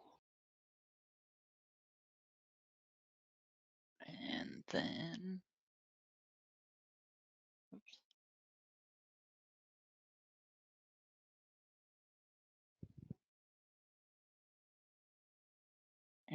And throw a dagger out towards All right. Quith.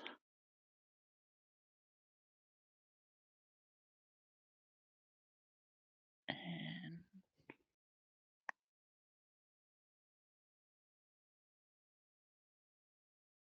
I can throw it 80 feet so I can make it. I'll end up right next to Quith. All right. You do so. Flashing and reappearing right next to Quith. And as a bonus, I was gonna have my rope try and entangle a rare again before I leave. Perfect. Okay. And that's just a A DC 15 strength check got a or natural dex. 16, so it's gonna evade, kick the rope as it's trying to wrap around its legs. Damn. And you should have another action, correct? Yeah. Should have. Yeah, one more action. And I will.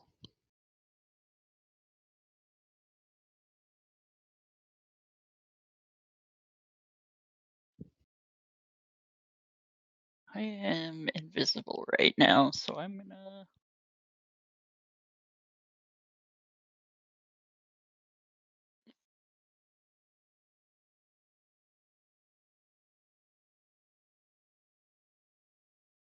I'm gonna throw a dagger at Sag. Okay. All the way over there. Got it. All right. So I'll take Yeah. the D20 check. All right, here we go. 4. Unfortunately, no. It slams into the wall, briefly illuminating its presence, and then it vanishes again. Damn. And that's gotta be it for me. I think so. I still have movement if you want to take it, but I think that's it otherwise. Nah. All right, Xerox, you're up. Xerox will fly up here, and while in flight, she's going. She actually has. I miscounted my javelins. I have 2 of them, so she's going to throw both of them at All right. Try to. So, how many do I need? A Yeah. roll of a d20 for this. All right, let's see. Let's see. Oh my God, 7. First one Just slams nothing. into the force cage. She's going to throw it. Do it again. You're kidding me. 3. 2 javelins. Just one slams straight into it. The other one, next one, just like hits far enough that it just like glances off and just misses the target. She's going to just bellow and just roar at them, and like she's going to make like she's definitely coming that way, but that's all she can do. So. All right. Then we have the dwarves who are fresh out of a target now that theirs fled. They are. They're gonna start running around, but they are slow boys. I get up in this space as they start charging up the stairs. Actually, seeing how this is They have going, a they're actually gonna terrible squad charge name, the the Slow slow Boys. boys. Because the ship is like up on the contraption that's like holding it in its dock on this like rail. These the slow boys have enough height clearance to just sprint directly underneath the ship to the other side. So they're gonna run over here and start making their way to Aseg. And that's gonna end their turn. They're gonna take the turret That's acceptable. with them. They're gonna grab it and carry it with them. It's their pet now. After Come the on, dwarves, turret, let's go to Dimitri, my you're up. room. She said it's my turn. Yes. Well, let's see what I can do with that turn. Oh, I don't think I can see over the turret can't see over the boat, can it?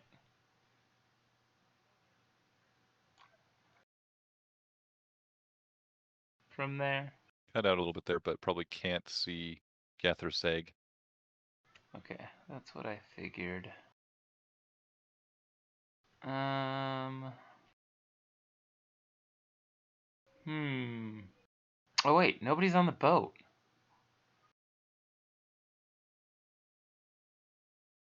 I, Beep Boop, am going to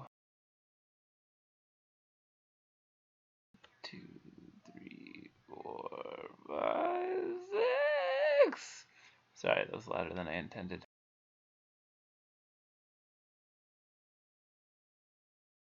Hold on one quick, because I need to remember something about a spell.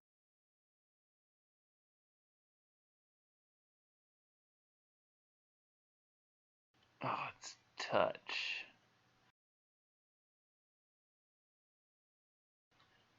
I can't quite get close enough, I don't think. Yeah, that's 30 feet.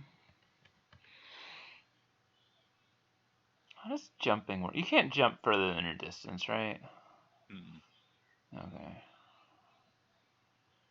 Then it will have to...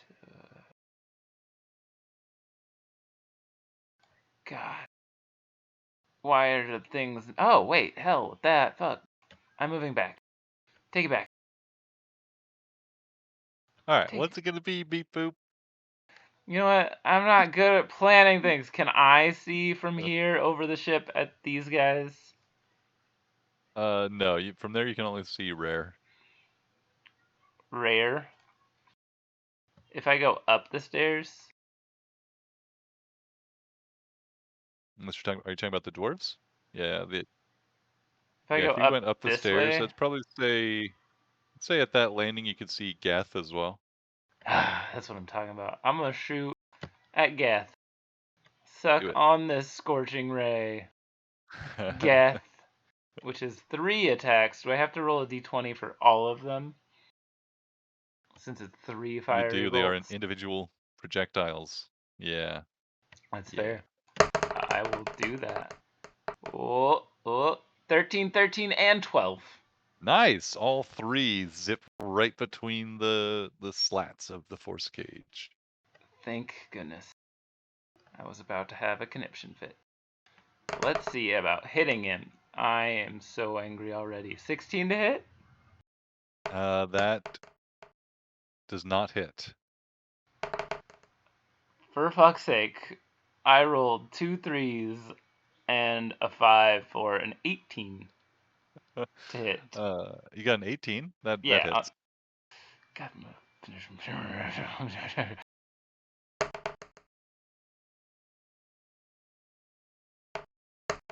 So he takes 7 damage.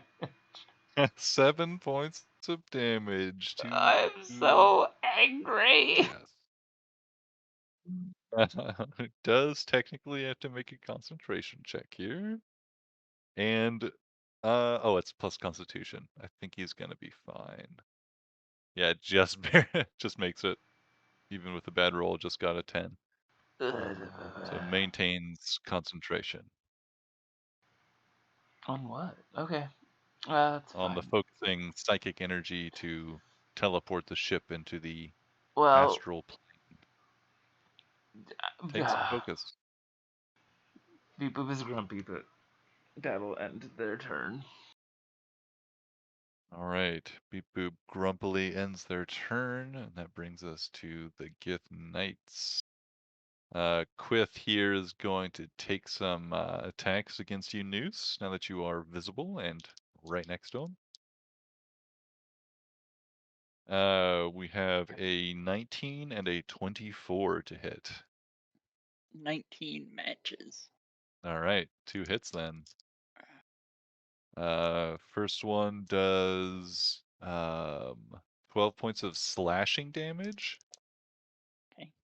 As well as 13 points of psychic.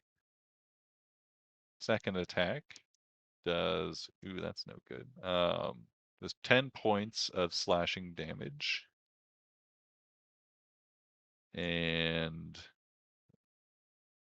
14 points of psychic damage.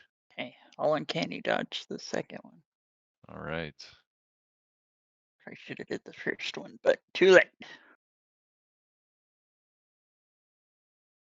All right, having that second damage, nice. That's that one.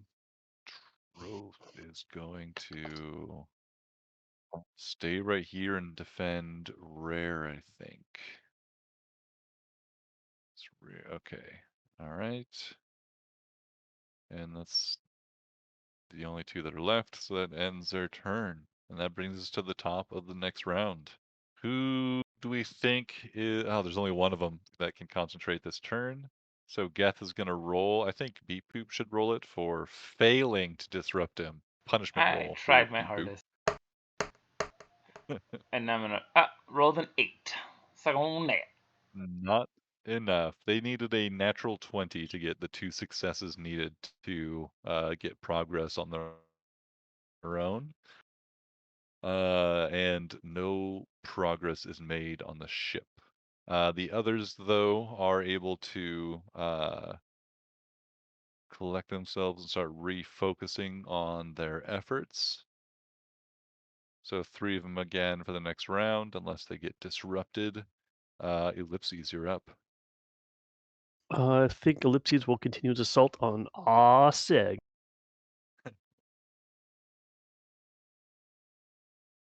A reckless attacks, 23 to hit That'll do. for 9 slashing damage. All Ooh, right. nat 20. That Get him. is going to be 13 plus 12, 25. Nice. And he can disadvantage on his attacks if he chose to do so. Right. Well done. I will stick my stomach tongue, through the little grates and start licking at that purple ball. That's disgusting, and I love it. Never been more turned on.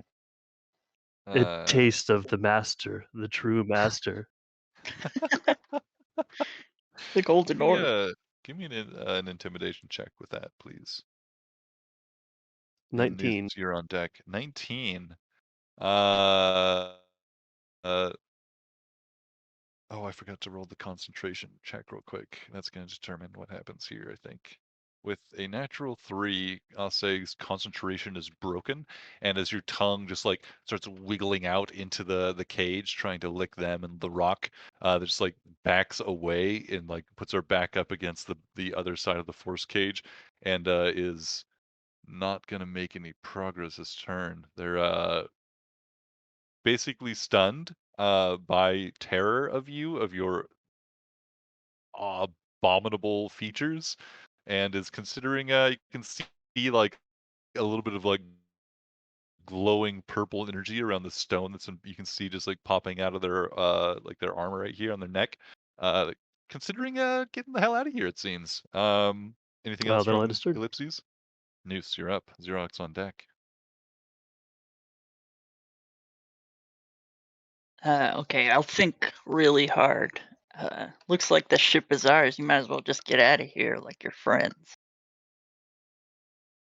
You can give me intimidation or persuasion. Okay.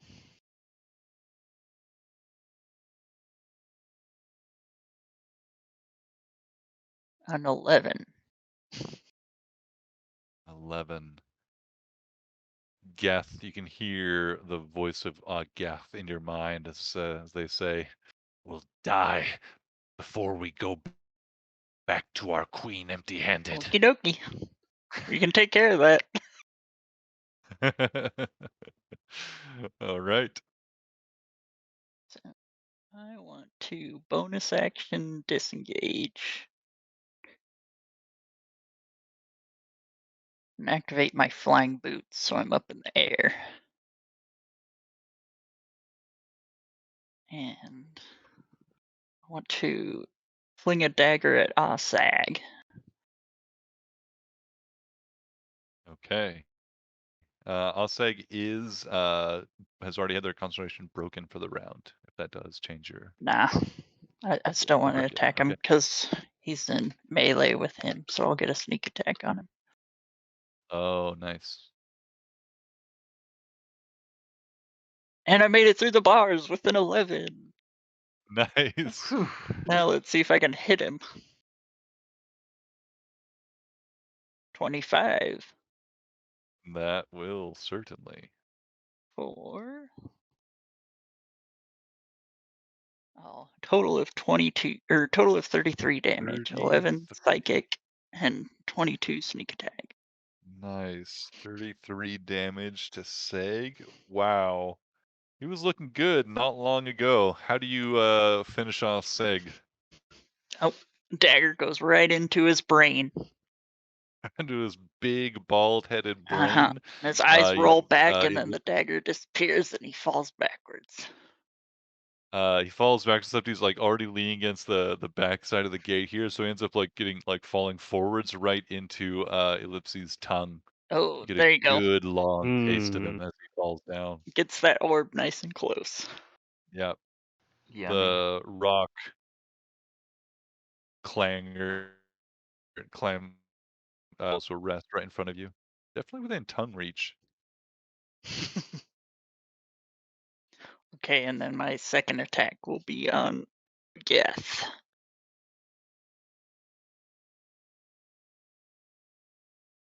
Oh, gotta do the d20. With a natural 1, so The loud slam into the psychic energy is just like the energy is dispersed through the cage. Miss. Anything else from you? and I will think towards them. Your numbers are dwindling. You had your chance to leave. Nice. Xerox, you're up. Like you tell him they have their chance to leave, then you just murder his friend like in like the next second. Yep. Seems I gave you a chance and then moved. You could leave, and then I dodge over the corner and murder his friend. no takers. Okay. All right. Okay. Xerox is going to fly. Do I see where the javelins landed? Yeah, I would say so. You were kind of throwing them uphill, so I'd say give me a quick luck check if they're to see if they're any within grabbing distance or if they fell into some crevasse somewhere. So you threw 2 this direction, then like 2 at rare. I threw to. Oh my god. There's an. Well, what's luck? I don't know what. Wrong game. Just roll a d20. Yeah. It's a 9. 9. I'll say you were able to find one out here, so you picked one Okay. on the way over. Cool. So it's near my target. You can grab it like as a part of your movement. Okay. No, I mean I'm not gonna need it this round. I just wanted to know if there was one that I could grab if available, because I have a different. I have a different there, and I'm gonna swing recklessly at Trough All right. with my hammer. 25 to hit. Yes, sir. And that'll be 15 bludgeoning damage. Nice. And he has to move backwards 5 feet. Pushes him back into the railing here. And then I'm going to smack him again. A 19 to hit. Yeah, that hits.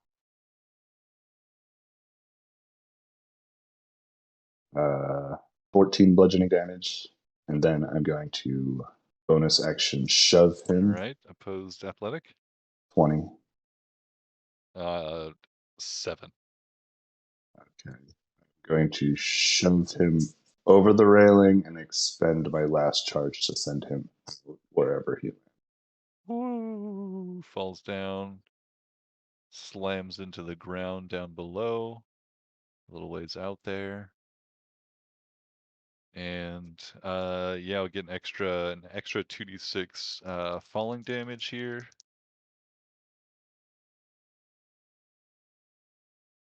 Ooh, wow. And he's going to take 25 points of falling damage. Jesus. And I'm going to then, Xerox is going to smile viciously at the person in the fort, that javelin, and kind of lick it and say, "You can leave if you want." Hell yeah! Give me an intimidation check with say with advantage between what you and Noose just did in the last 6 seconds. Oh shit! Rolled 2 5s. I got a 9. As you lick the javelin, it like cuts your tongue. You're, oh, ow! Ow! Shouldn't have made that decision. If I'd have done something different, it would have totally worked. Would have been fine. Turns out it's your lightning javelin. Ow! Didn't even know I had to. Oh, it's like when you put your tongue on a battery. All right, that ends my turn though. Nice. All right.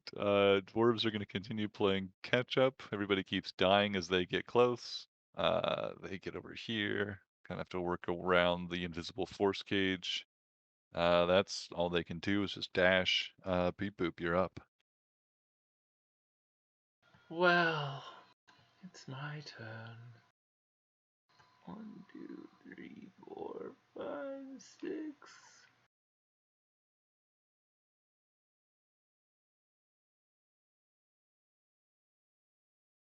Okay, so Ballista is gonna try to hit. Arr! We're gonna do it this time. Arr! Arr. It like loads up, charges, shoots. He scores 19 to get through the bars. Nice. Yeah.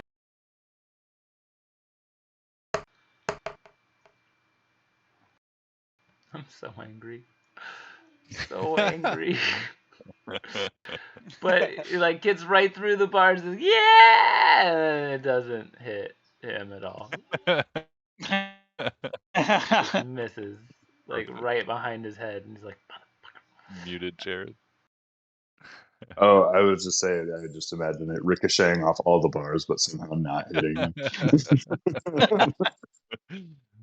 So Beep Boop's gonna shoot his last scorching ray in like a fit of rage. Beep Boop's having a bad day. So I'm gonna send my first one towards our. Nope, 7. Second one. 12. I made it through the bars. Bounces through. Second check. Mother fucking shit. Fuck. No. No. And then the last one goes through the bars. And it actually hits. I got a natural 1 on the You other were one. building to it. So mad. 28 to hit for the last That Scorch of Ray. will hit.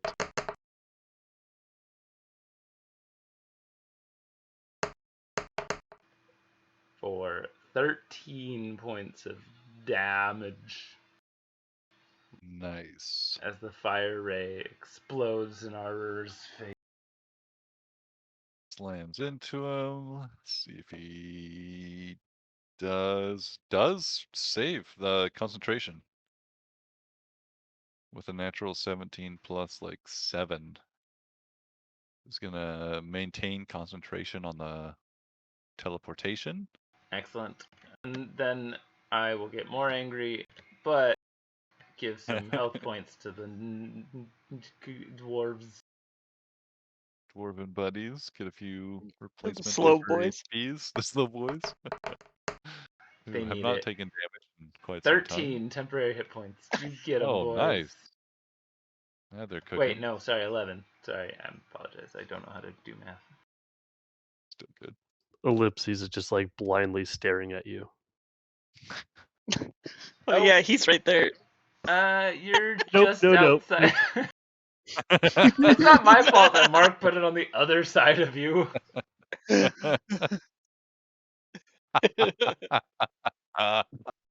Oh wait. Of course. Yeah, sorry. You're just outside of range. Well, I mean, 10 feet is the range, and you're. Look, I've been hearing Yeah. excuses my entire life. Is that anything else, Beep Boop? No, that's the end of my turn. Okay. Quith here is going to run up and Misty Step over to you, Noose, and is going to try and kill you with his sword, of all things. Can try. Try kill me, Mal. First one's a 25. Second one's a 15.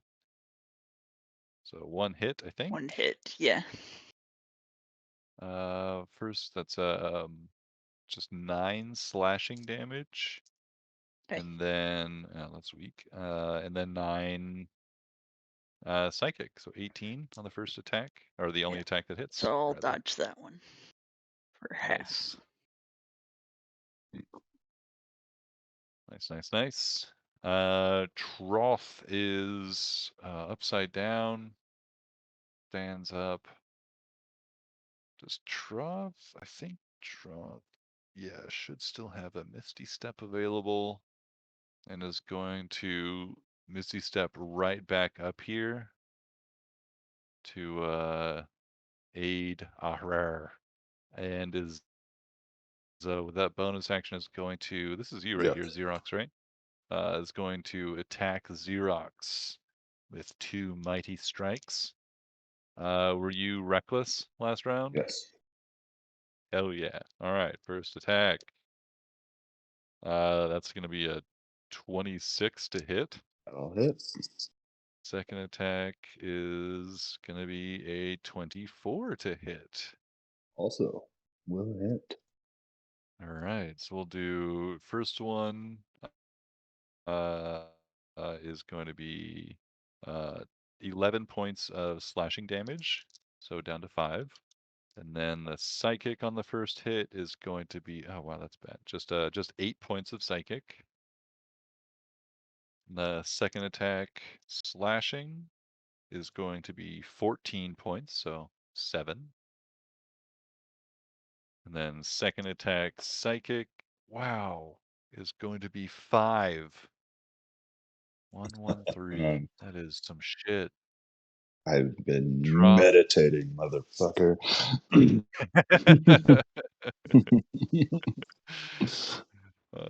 Rare needed you to do better than that, Troth. That's going to be their turn. We'll go back up to the top for the Gish. We do still have 2 that are active.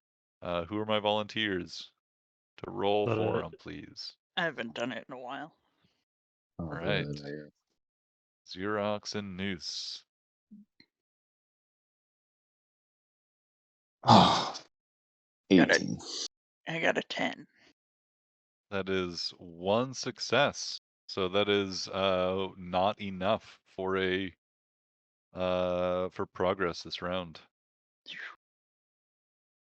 By the skinny o teeth at this point, their DC has been getting lower as they've been getting more successes. So that 10 is really what saved you. I think at this point it is at a 13 DC that they need. So that is them. And they don't do anything aside from focusing on that spell. Ellipses, you're up. Ellipses is going to hopefully free movement gobble that stone into his mouth. It's still in the force cage. Oh, right. Shit.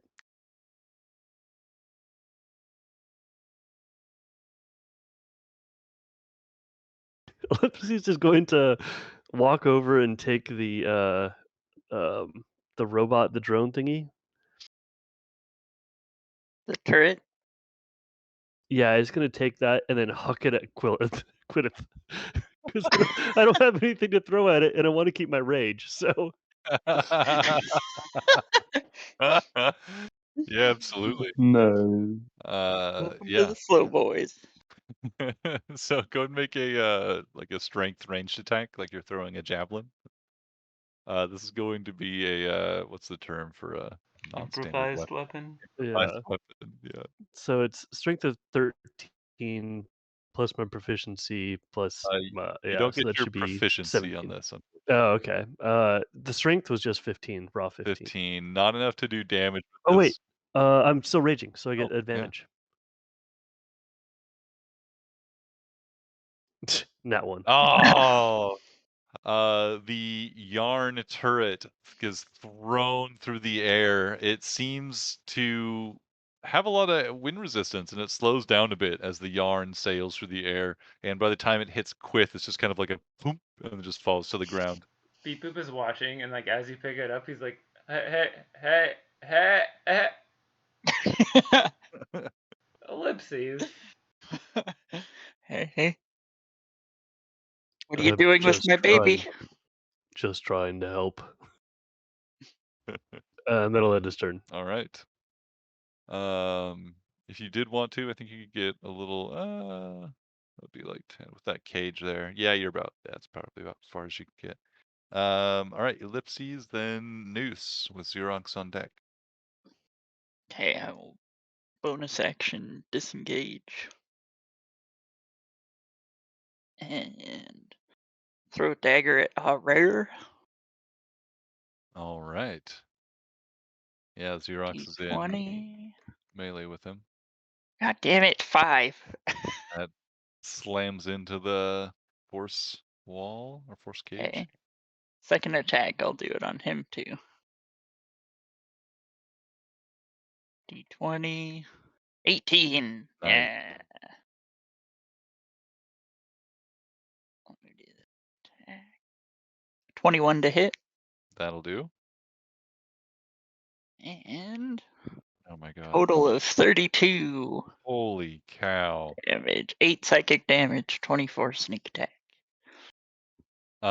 You down another Gish with another psychic dagger right into goes right into their ear hole, into their brain, and as it just goes out, Xerox, you just see as the psychic dagger just just vanishes. You see just like a gout of blood just pour out of the side of this Gith's head as they die. This one just passes straight through, and the Gish just his eyes go blank, and blood just starts pouring out of his ears and nose. And he falls down. Nicely done. Anything else for Noose? Nope, that's it. Okay. And after Noose, Xerox. Xerox is going to position herself here, and she's going to say, "That was a bad decision, sir." And she's going to swing recklessly for a natural 20. Oh my god. Yes. Uh, Gonna go sailing again? I just got back up here. It's so nice of him to just jump right back up to the right spot. Okay, so oh my god, I have so much to roll because I haven't rolled critical because I get 3 extra damage dice. Yeah. Um, Barb crit. so do I get to max those out and then just get a regular roll on Yep, top of it? exactly Mark? so. Oh, okay. So that's gonna be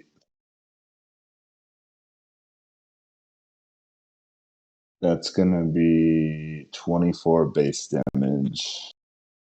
Or no, No, that's without my. Okay, so 24.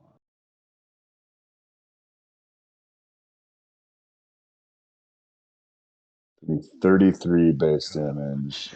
At this point, you're gonna get Plus, blood on our new ship. and then I just get a regular old D8 to roll on it. An additional 3 on top of it, so 33 damage. It's still so because you would have like all your normal dice maxed, and then you would roll all of those dice again. Oh yeah, right. Okay, so 3 plus Yeah. 3 more. So if you only have, because you would have your what were your damage dice? Just your basic hammer, and then you had like just the brutal critical or whatever it is. Yeah, I have brutal critical, so I have 2 of those. Okay, so you have 3 damage dice plus your rage damage and strength and stuff. Yeah, so I put all the bonuses in, and uh,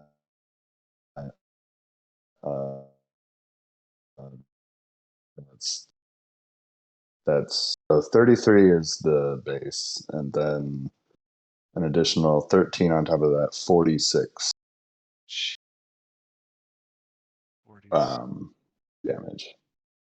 Okay.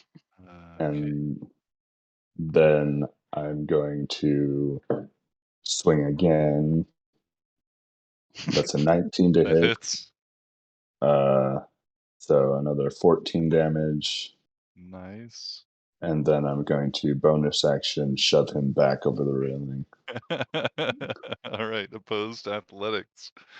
Oh wait. Where is he already like up against the railing? Yeah, he like just jumped. He like Missy stepped right up, so you could push him Okay. off. So I automatically get to move him back 5 feet with my crusher He feet. goes sailing back over.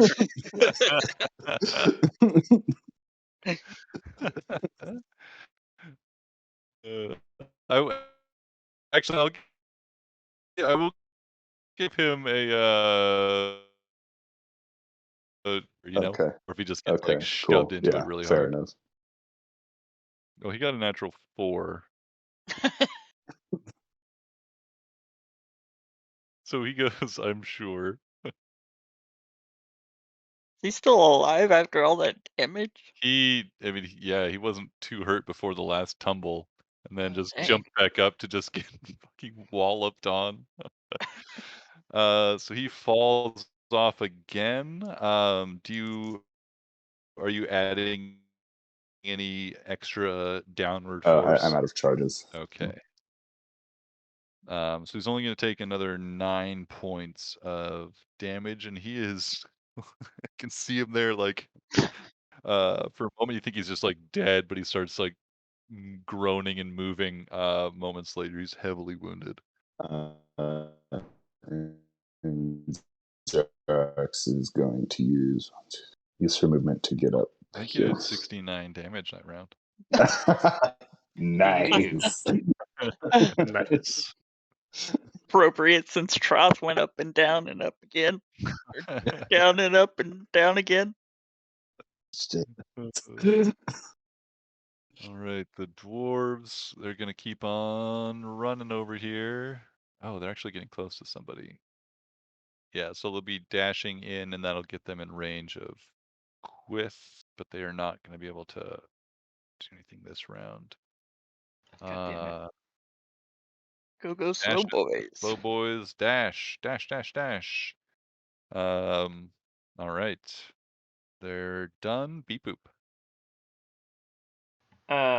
My turret is going to move 1, 2, 3.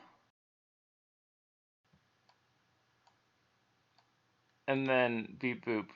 Having seen it get tossed and just in sheer frustration, is gonna fuck it, and it's gonna beep a couple times, and then that turret over there is just gonna explode. So that'll be a 20-foot radius. Oh, nice. Cool, that'll get the dwarves too. I love it. Yeah, sorry boys, I didn't think you'd be there. Yeah. Oh wait, no, sorry, it won't do that. I apologize. I'm not within 60 feet of it. Oh. I'm on the other side of the planet. So many rules. What is this game with all of its So rules? it's gonna move back so it can give its boys some cover over there. And beep boop. Seeing Tarath on the ground. No, wait, fuck. Noose is there. Is Noose gone? What's going on? Yeah, I have no way of getting to. Oh, Gith.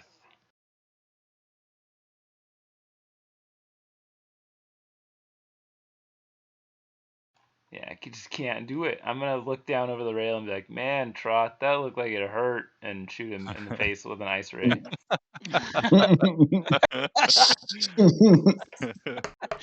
Now I'm gonna whip you. 25 to hit. Yeah, I think like because he's prone, that would typically have disadvantage, but I'm gonna say because Disadvantage. So, still it's a 25 vertical to hit. arrangement, it's like a downward shot and it's not disadvantage. But anyway, 25 definitely hits.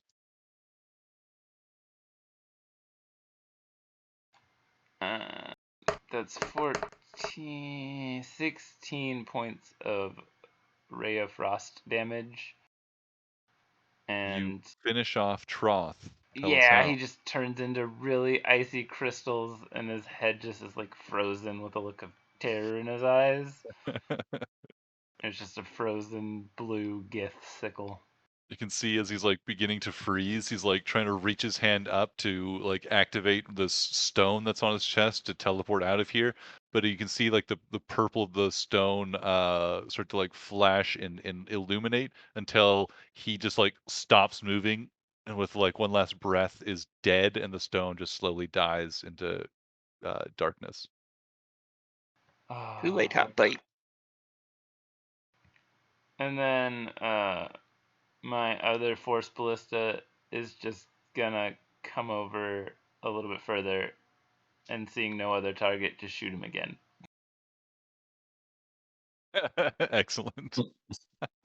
I'm not gonna roll for it, but just consider him shot. Yeah, his hand that was reaching towards the stone on his chest, it like the blast hits the hand and the frozen hand just breaks off, shatters on the ground. Yes. Nice. And that'll be my beepity boop turn. Okay. Reminds me of Pineapple Express, where he runs that guy over and then shoots his dead foot off.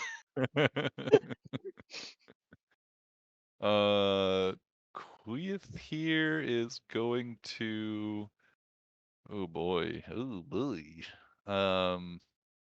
Just gonna look over at Geth, who is trying to get one more attempt at the ship, and Quith is going to ready an action and end its turn there. Actually, it's gonna Misty Step over to Geth and then ready an action. And that brings us to the top of the next round. Let's see. Beep boop. Time to redeem yourself. Roll And us totally redeem yourself. a gish check. 14. That is a single success, but they need 2 around. So this Thank the maker. guy sees the fail, like you can see him like struggling and straining, blood veins showing up on the skin of their head as they're like trying to push enough energy into this ship to advance it. And you can see it's just like with a slight like toning of the slight whining tone, you can see the stones straining until like they just with a sigh give up and look towards Quith, and you guys can hear in your mind just a brief, "We failed. It's time." And they both begin to teleport out. Don't even think about it. Geth has used its action for this round, so cannot teleport out. Quith is holding their action for the moment, but you can see the embedded stone in their chest is beginning to glow on both of them. You ain't You going guys nowhere. potentially Yeah. have a chance here to either kill or disable them, but they aren't really posing any specific threat. So we'll just quickly go through. Ellipses, you want to do anything here? No, I can't reach him. All right, Noose, you want to do I'll anything move here? towards. Who wants to kill him? All right, try and kill him. Okay. A D20 to get through the bar. Hmm. 8. Miss. Miss. Second attack. 17. Gets through the bar. Yeah. 20 to All hit. right, that hits. For 10 psychic damage. Okay. Not looking too hurt, this Ogeth. And Quith really isn't either. They're looking still relatively fresh after all their friends have already passed. Xerox, you want to try anything here? Xerox is not particularly eager to kill them. Okay. The dwarves run up, expecting and finding another force cage. They don't really have the reach. They make some attacks against Quith here, but they cannot do enough damage to stop it or to kill him here. So I'm not going to bother rolling those. And Beep Boop. Unless you go for Quith. If you go for Quith as well, I'll see how much damage they dealt. Nah, I dashed up, and Beep Boop is just trying to figure out how far he can jump and if he can make it to the boat from here. Awesome.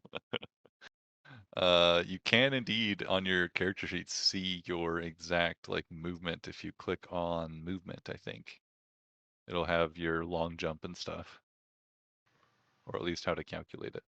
Okay. Well, I had to dash up here, so I don't really have it's not a bonus action to jump, I don't think, so I don't think I can make it. Yeah. All right. Well, they, as you run up here, you see these last two Gith with a fierce look on their face. They glower at you one more time before, with a violet flash of energy, are gone. The built-up energy around the ship begins to dissipate rather rapidly as it's no longer being empowered. But the ship still remains, thanks to your swift and violent efforts. How do you guys feel about a Yeah. break? Sounds good. I can do that. Alrighty. Sounds good.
Oh, man, I was getting worried. Those first few rounds, they were like nonstop successes for their checks to, like success checks to get to teleport the ship. They hit like the first 3 in the first 3 rounds, and then just hit a dead wall. Yeah, that was rough. That was terrifying. I think like most of her roles were in D&D Beyond, so no one was faking them. Yeah. Yeah, that was solid. Good job, everybody. And he even kept Ellipses alive. Yeah, I'm kind of shocked. Me too.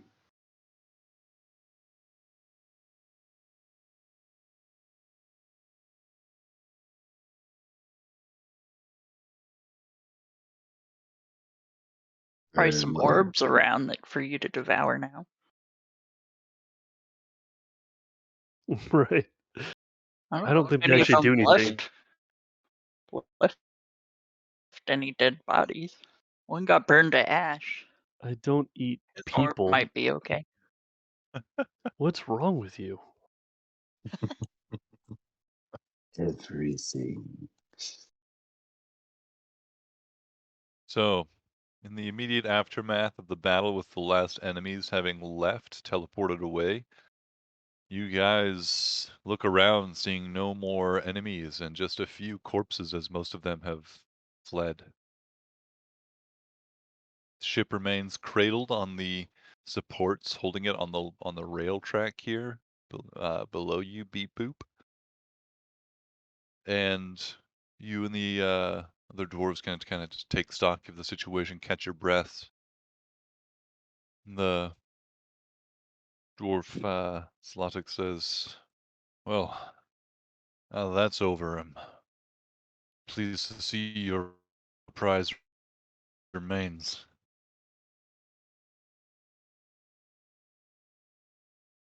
Agreed. Do any of you know how to fly this thing?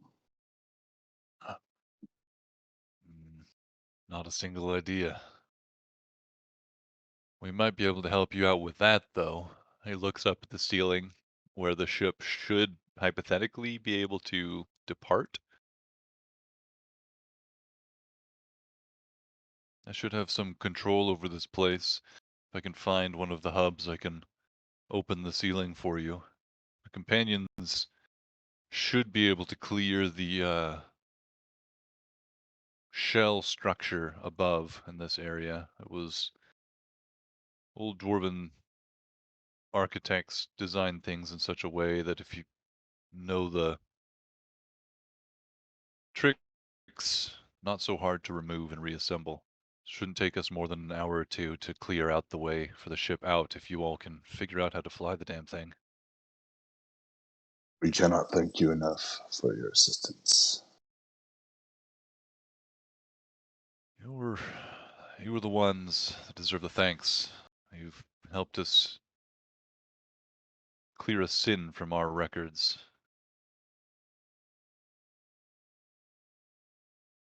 As long as we're able to balance the ledgers, I suppose.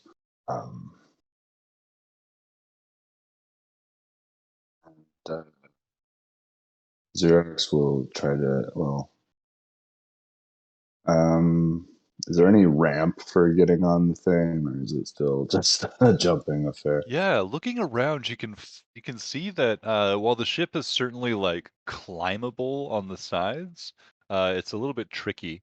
There is, however, in some disused corner of this place, you see a few of these like basically like stairways on ladders or on wheels that you can like roll up to the side of a vehicle or of a ship that would allow descent or ascent.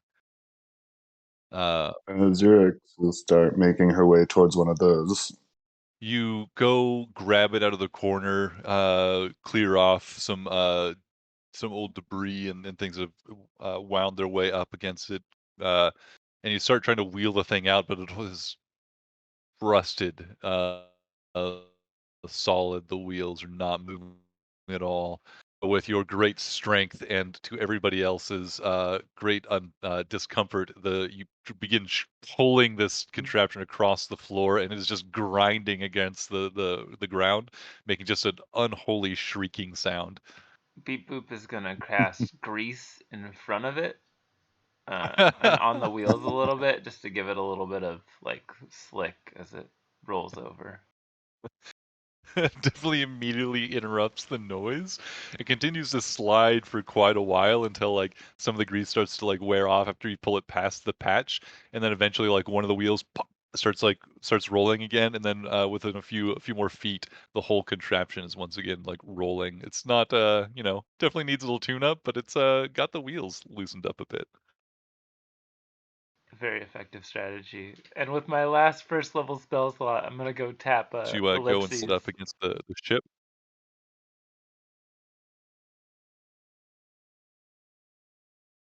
Gonna tap him? Yeah, I'm gonna tap him and cast Cure Wounds. Ah, Ooh. nice. Great job out there, bud.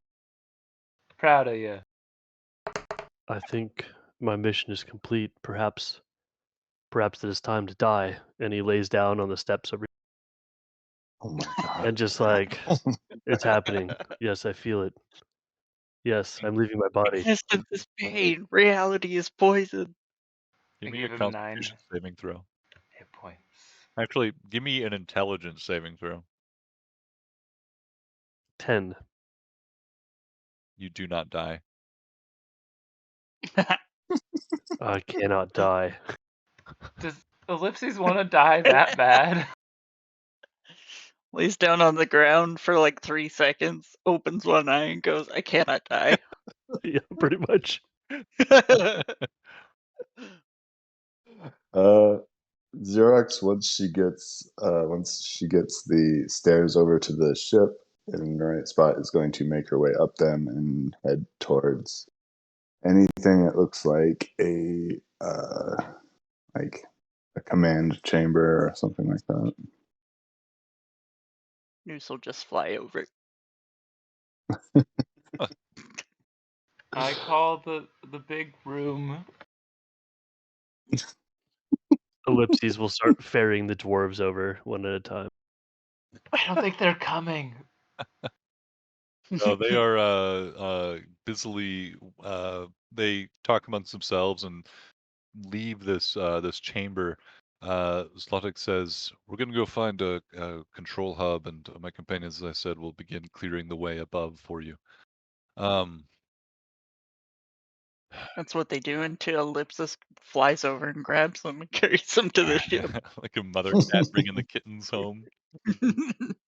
There's already a nest on board.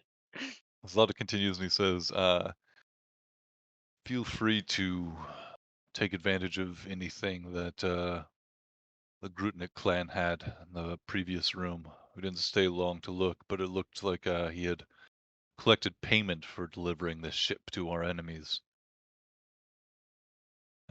We shall. Yeah. Xerox will go. Well, while people are looking around the ship trying to figure it out, she'll go collect go give the dead bodies in the other room. So Oh yeah, and Beep Boop is gonna pick all of those stones up if he can. Yeah, Yeah, I was gonna say that. absolutely. There's that one that he burnt from the inside out. Did that one's like teleportation stone survive that? Oh, the raid master who got Y- fireballed. Yeah. Yeah. You can give me well, I mean, if you look around in the pile of ash long I'll enough, check the ash pile. you would eventually find amongst like some like chunks of the equipment, a few like bone fragments, good chunk of femur and stuff that didn't quite or hip bone that didn't quite burn up. Be digging through it, flipping stuff outside, throwing it over the edge. Yep, just like tossing Bone fragments. You do indeed find a like a 2.5-inch long like fragment or sliver of that sort of strange stone that you guys had found in Zikaso's realm. Seems like a teleportation focus. Nazira might find a use for it. You guys can collect that one and add to, your records, because I'm not going to remember for you that you also have the 4 chunks of this stone that the Gish were using to focus their energies, the larger, like, convex sections of it that the dwarves had prepared for them. Gotcha. And in addition to that, if you want to, the frozen Gith would also have a fragment of this stone embedded in their chest, so you could collect that as well.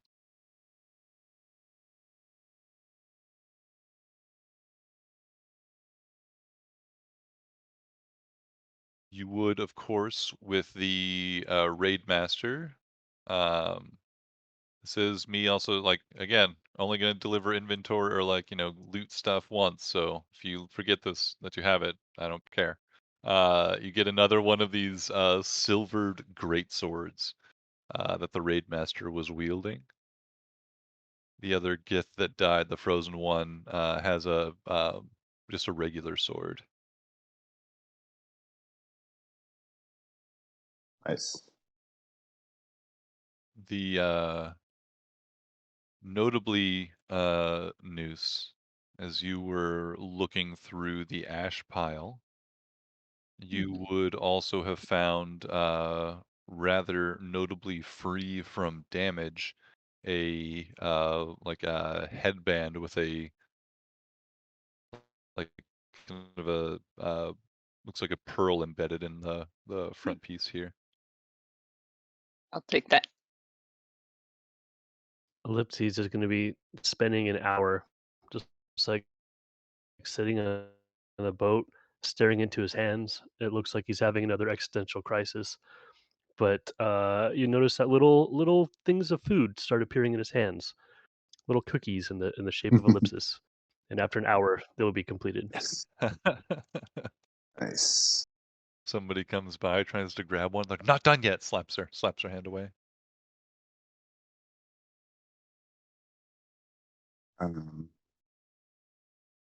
So do I see anything of interest in the bodies next door? Yeah, absolutely. They have just like mediocre equipment for the most part.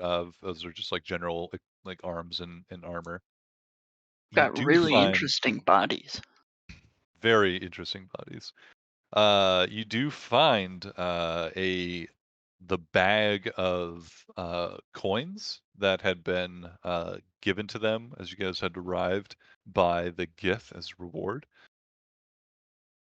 It is good sized bag, just utterly full of weighty coins. It is it's pretty heavy. I don't want to do well. Let's see. It is a pretty heavy bag. You look inside, and there are probably thousands of silvery-looking coins. You realize that they are, in fact, not silver, but platinum. Oh, shoot. So a bunch of platinum coins, and how big a bag are we talking? So we have thousands of platinum coins. Yeah, I'll stow that and look to go on a shopping spree, I guess. I'll show it to my companions when I get back, having no idea how much money is actually in them.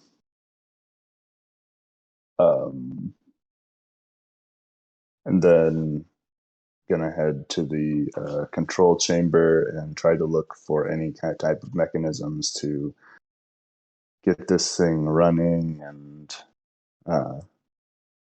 usable. Yeah, Yeah. absolutely. Beepoop wants to help with that after he gets those rocks. Yeah. You collect the strange rocks and begin kind of just doing a thorough examination of the ship and trying to figure out how to operate the strange thing. Um, on the deck above these rooms that we can see into in Owlbear, there does appear to be kind of a more traditional like wheel for steering the ship. You can see that there's also, like, in addition to that, like a couple levers that protruding from the ground as well to provide some additional controls. Um, but those don't seem to power the ship. They just seem to be for navigation. Um, Venturing. Oh, go ahead. so would we think that we would have to go down into the ship to see what powers it?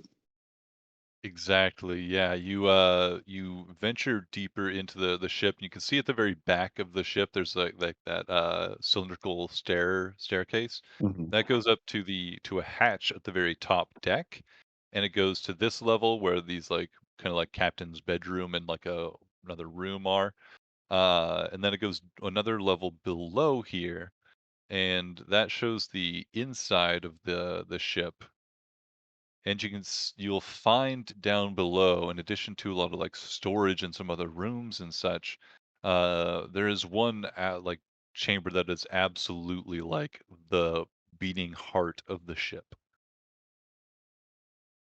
Uh, Finding this, bringing definitely bring Beep Boop down here to take a look with you. You go in there and you see this like pulsing crystalline structure that's being fed by a number of like cables and wires and things, and it's like ensconced in the central like pedestal that it's rooted to, and seems to be would be, it seems like, powering the ship perhaps. um I will look at Beat Boop and say, "You wouldn't happen to have any idea, would you?" Beep Boop is floored by this amazing piece of machinery, and he wants nothing more than to figure out exactly how it works. Absolutely. You look at this Just thing, R2D2 into it. Plug and into the mainframe. just do the little extendo thing and circle it, spin it around a bit. Looking around, you see that not only is this main structure and this strange, like pulsing crystal a part of the powering of the ship, but there are like kind of arcane runes and circles around this crystal and its sconce.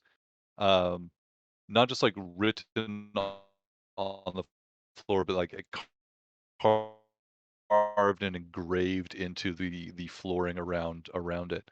Um, you see that there are also a number of, looks like, hatches or little doors at the base of this thing beneath the crystal. Quite a few of them. I think 8. I'm going to say 8 for now. That number may change, but 8 8 of hatches. these like 8 hatches beneath the like at the ground level, like at foot level, around the base of this this holder that the crystal is resting on or like fused to. Can I touch the crystal? Absolutely. Does it feel anything? Does it You feel reach out your magical? hand. You can Reach out and touch faith. you can feel kind of a warm pulse of energy as the light inside this crystal kind of like goes down, and then it's like seemingly, if you had to guess, probably like it's like a standby state right now. And there's not like a huge amount of energy in it, but like even just touching it, you can feel like the power of this thing. The power of the sun in the palm of my hands. And then I go looking through all the hatches to see if I can figure out how this magical thing works, following all the cables and wires. Hmm. Yeah, why don't you go and give me an Arcana check? I would gladly do that. You can take it with advantage as Xerox is doing their best to help. How would you help Beep Boop in this situation, Xerox? I'd just be following their lead, like providing an extra set of hands. You know, moving heavy objects. Nice. All right. Yeah, so go and Uh, take advantage. so I rolled a 13, but then I'm like, oh wait, no, I remember, and I like hit myself in the head pretty hard, and I used my flash of genius, and add 4 to that, so 17. 17. Beautiful. From what you can tell, this is definitely the source of power for the ship. It is incredibly advanced fusion of some like magic and technology of some kind. You looking at the little like hatches beneath, you can like slide one open, and you immediately can tell that like this is a chamber to like consume fuel, or at least input fuel into this contraption. And then you realize that there are like, as you look closely, there are different symbols on each of these little hatches. Um, some of them don't really like make sense in like an immediate like don't make sense to you immediately, but like you definitely see one that is a tree that has uh the tree is like kind of like just engraved without any added artistic flair, but the roots themselves, as the tree is just kind of like engraved into the like metal of the hatch, the roots are then like this explosion of like blood red color. The roots of that tree look very similar to the like blood red roots that Nazira and Quilla found in their adventure in the Gloomwood, another keystone. And then you see another one that looks to be just like a crystalline form, um, like a prismatic crystal that is in the center of what looks to be a sphere. And as you examine it, you can tell this is supposed to be a crystal in the center of a planet, of an entire world. And this one, you're having trouble identifying many of the other symbols, but that root one, the tree root one, and this one seem to be matching keystones. This one seems to be matching Bellstone. Ooh. Hey, does anybody have any Bellstone on them? Oh wait, I do. I tossed some Yeah. Bellstone in it. You open the compartment, like slide some chunk of Bellstone inside, close it up, and as soon as you close the hatch, there is a like pulsing of warm energy emanating from it, and the crystal above begins to glow with this like warm like bluish purple light. The pulsing of it becoming not necessarily more frequent, but much more steady and longer in duration. So instead of just like this, like a very like occasional just do do, it's just this like more of a strong like as more power flows through the crystal and into the ship. Hmm. I yell up to Ellipses. Well, I don't know if Ellipses can hear me. Are we moving? Has it been an hour yet? No, this is during your cookie baking period. Yeah, he's too trapped in his own thoughts, focusing on cookie making.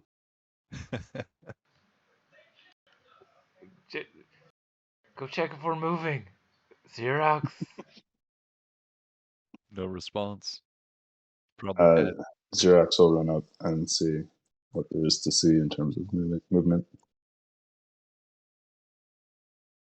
As you get up to the deck of the ship, it's you can feel like the thrum of life in the ship, just like through your feet. But it doesn't look like the ship is ascending. It's not lifting off or anything. It's not even like creaking against any, it's not even trying to lift off the ground, it seems. Beep boop. As Yeah, you yeah. are down there below and you probably hear Xerox's hollered report back.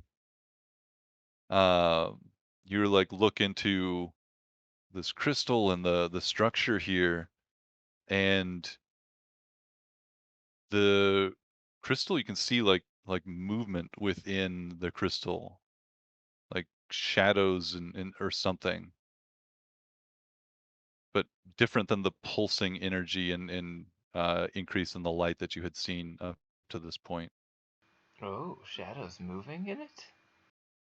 Yeah, it's like it's not quite shadows. It's not like it's nothing. Doesn't seem sinister, but it just seems like there's something like it's like almost like coming to the surface from beneath water, but it's like it's inside this crystal itself. Well, I have two things I want to do. Seeing those things move, I'm gonna try touching it again to see if they like interact with me. Would that be? I'm gonna go around to those other like 6 or so things that I don't know, and try putting like little bits of the crystal that we got from the Gith in each one to see if it interacts. Yeah, trying just like like a little piece of it in each one of those, it doesn't Boo. interact. You try each of those, and then you look up at the crystal again and still see this like shadowed movement inside. You reach out and touch the crystal, do you say? Yeah. As your hand extends out, you can see kind of some of this like movement inside forming closer to your hand, and as your hand touches the crystal surface, there's a pause in the energy. It's just like a constant thrum, and you hear a voice in your mind as like the shadows sort of like form into not a particular shape, but they're no longer like shifting. And you hear a voice in your mind that says, "Hi, I'm Shippy. It seems like you're trying to fly the ship. Oh, Would you thank like to God. help?" Oh my god. Please give me the Close it. tutorial. Close the app. Beep Boop immediately sits down, hungry for answers, We don't and want says, the We don't "Yes, want the indeed, ship please. We'll just walk. We'll walk. Give me your secret, Shippy." It's like I didn't know we were using. And I think that's a good place for us to stop for the day. No, Shippy, don't leave me. Are you sure it's not Shippy McShipfaced?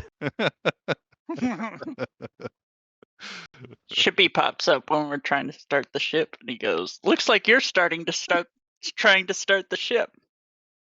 I can help with that." I can help with that. Looks like you're being attacked. I can help with that. Not now, Shippy. Looks like you're being attacked. Would you like to restart?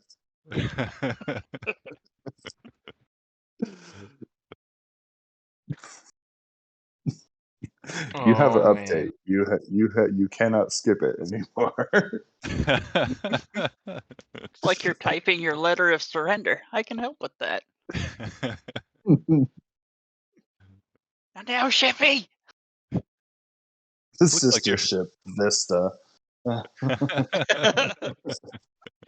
Looks like you're falling overboard at 2,000 feet. I can help with that. Perhaps Can No you response. Shippy? future. Can you, Shippy? The life jackets are here and here. How about a fucking parachute? I'm a boat. What do you expect? Ooh, there's just giant styrofoam life jackets in there. Like, all right, cool. Possibly. We have Mark. a ship. Thank you, Mark. Thanks, Mark. My So pleasure. how much gold should I log? Oh there? yeah. Since you guys had enough time for Ellipses to finish baking cookies, and you all to start interacting with this ship and figure out how to work it. I also had time to look through the bag. You can add 2,500 platinum, which is 25,000 gold pieces Wow. to your inventory. Who's taking all the money? Cha-ching. I mean, I'll hold on to it, but I mean, it's party funds, so. Don't Are tell we That- taking a Nazira. short rest here? No, Nazira is not going to hear about it, for sure. There's party funds, and then there's Nazira's spell scroll fund, which is a totally separate. It's like a swear jar. You can have one.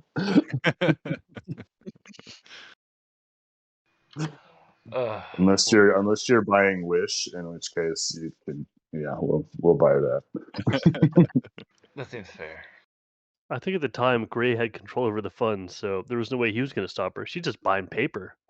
Yeah. Oh my god. Oh, that's Delicious right. paper with writing on it. Oh my god.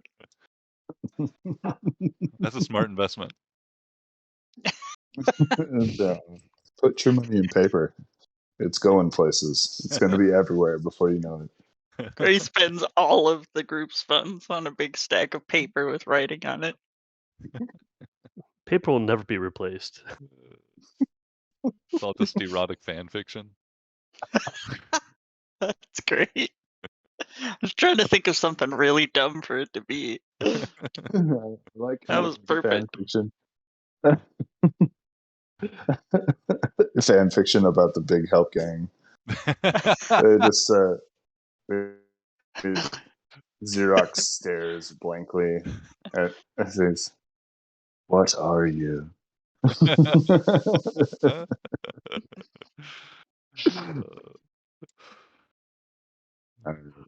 Cool. It's the screenplay for Gifts on a Ship. So do we need to are you going to put together characters for us when we play on behalf of the other half of the big help gang? Yeah, I'm not sure exactly what that's going to look like yet. So I'll let you know as I get closer to that deadline. But I am planning on having some side characters for you all to play. Just not sure exactly what yet. And but I will, however much is relevant, I'll get you guys to have some input and stuff so you play something that's fun. I'm gonna teleport Ellipses there and just play as Ellipses the whole time. Nice. JK smiles. No, Yeah, I get to play as Ellipses. Will we see Zigso again? What's happening with that? That's a story for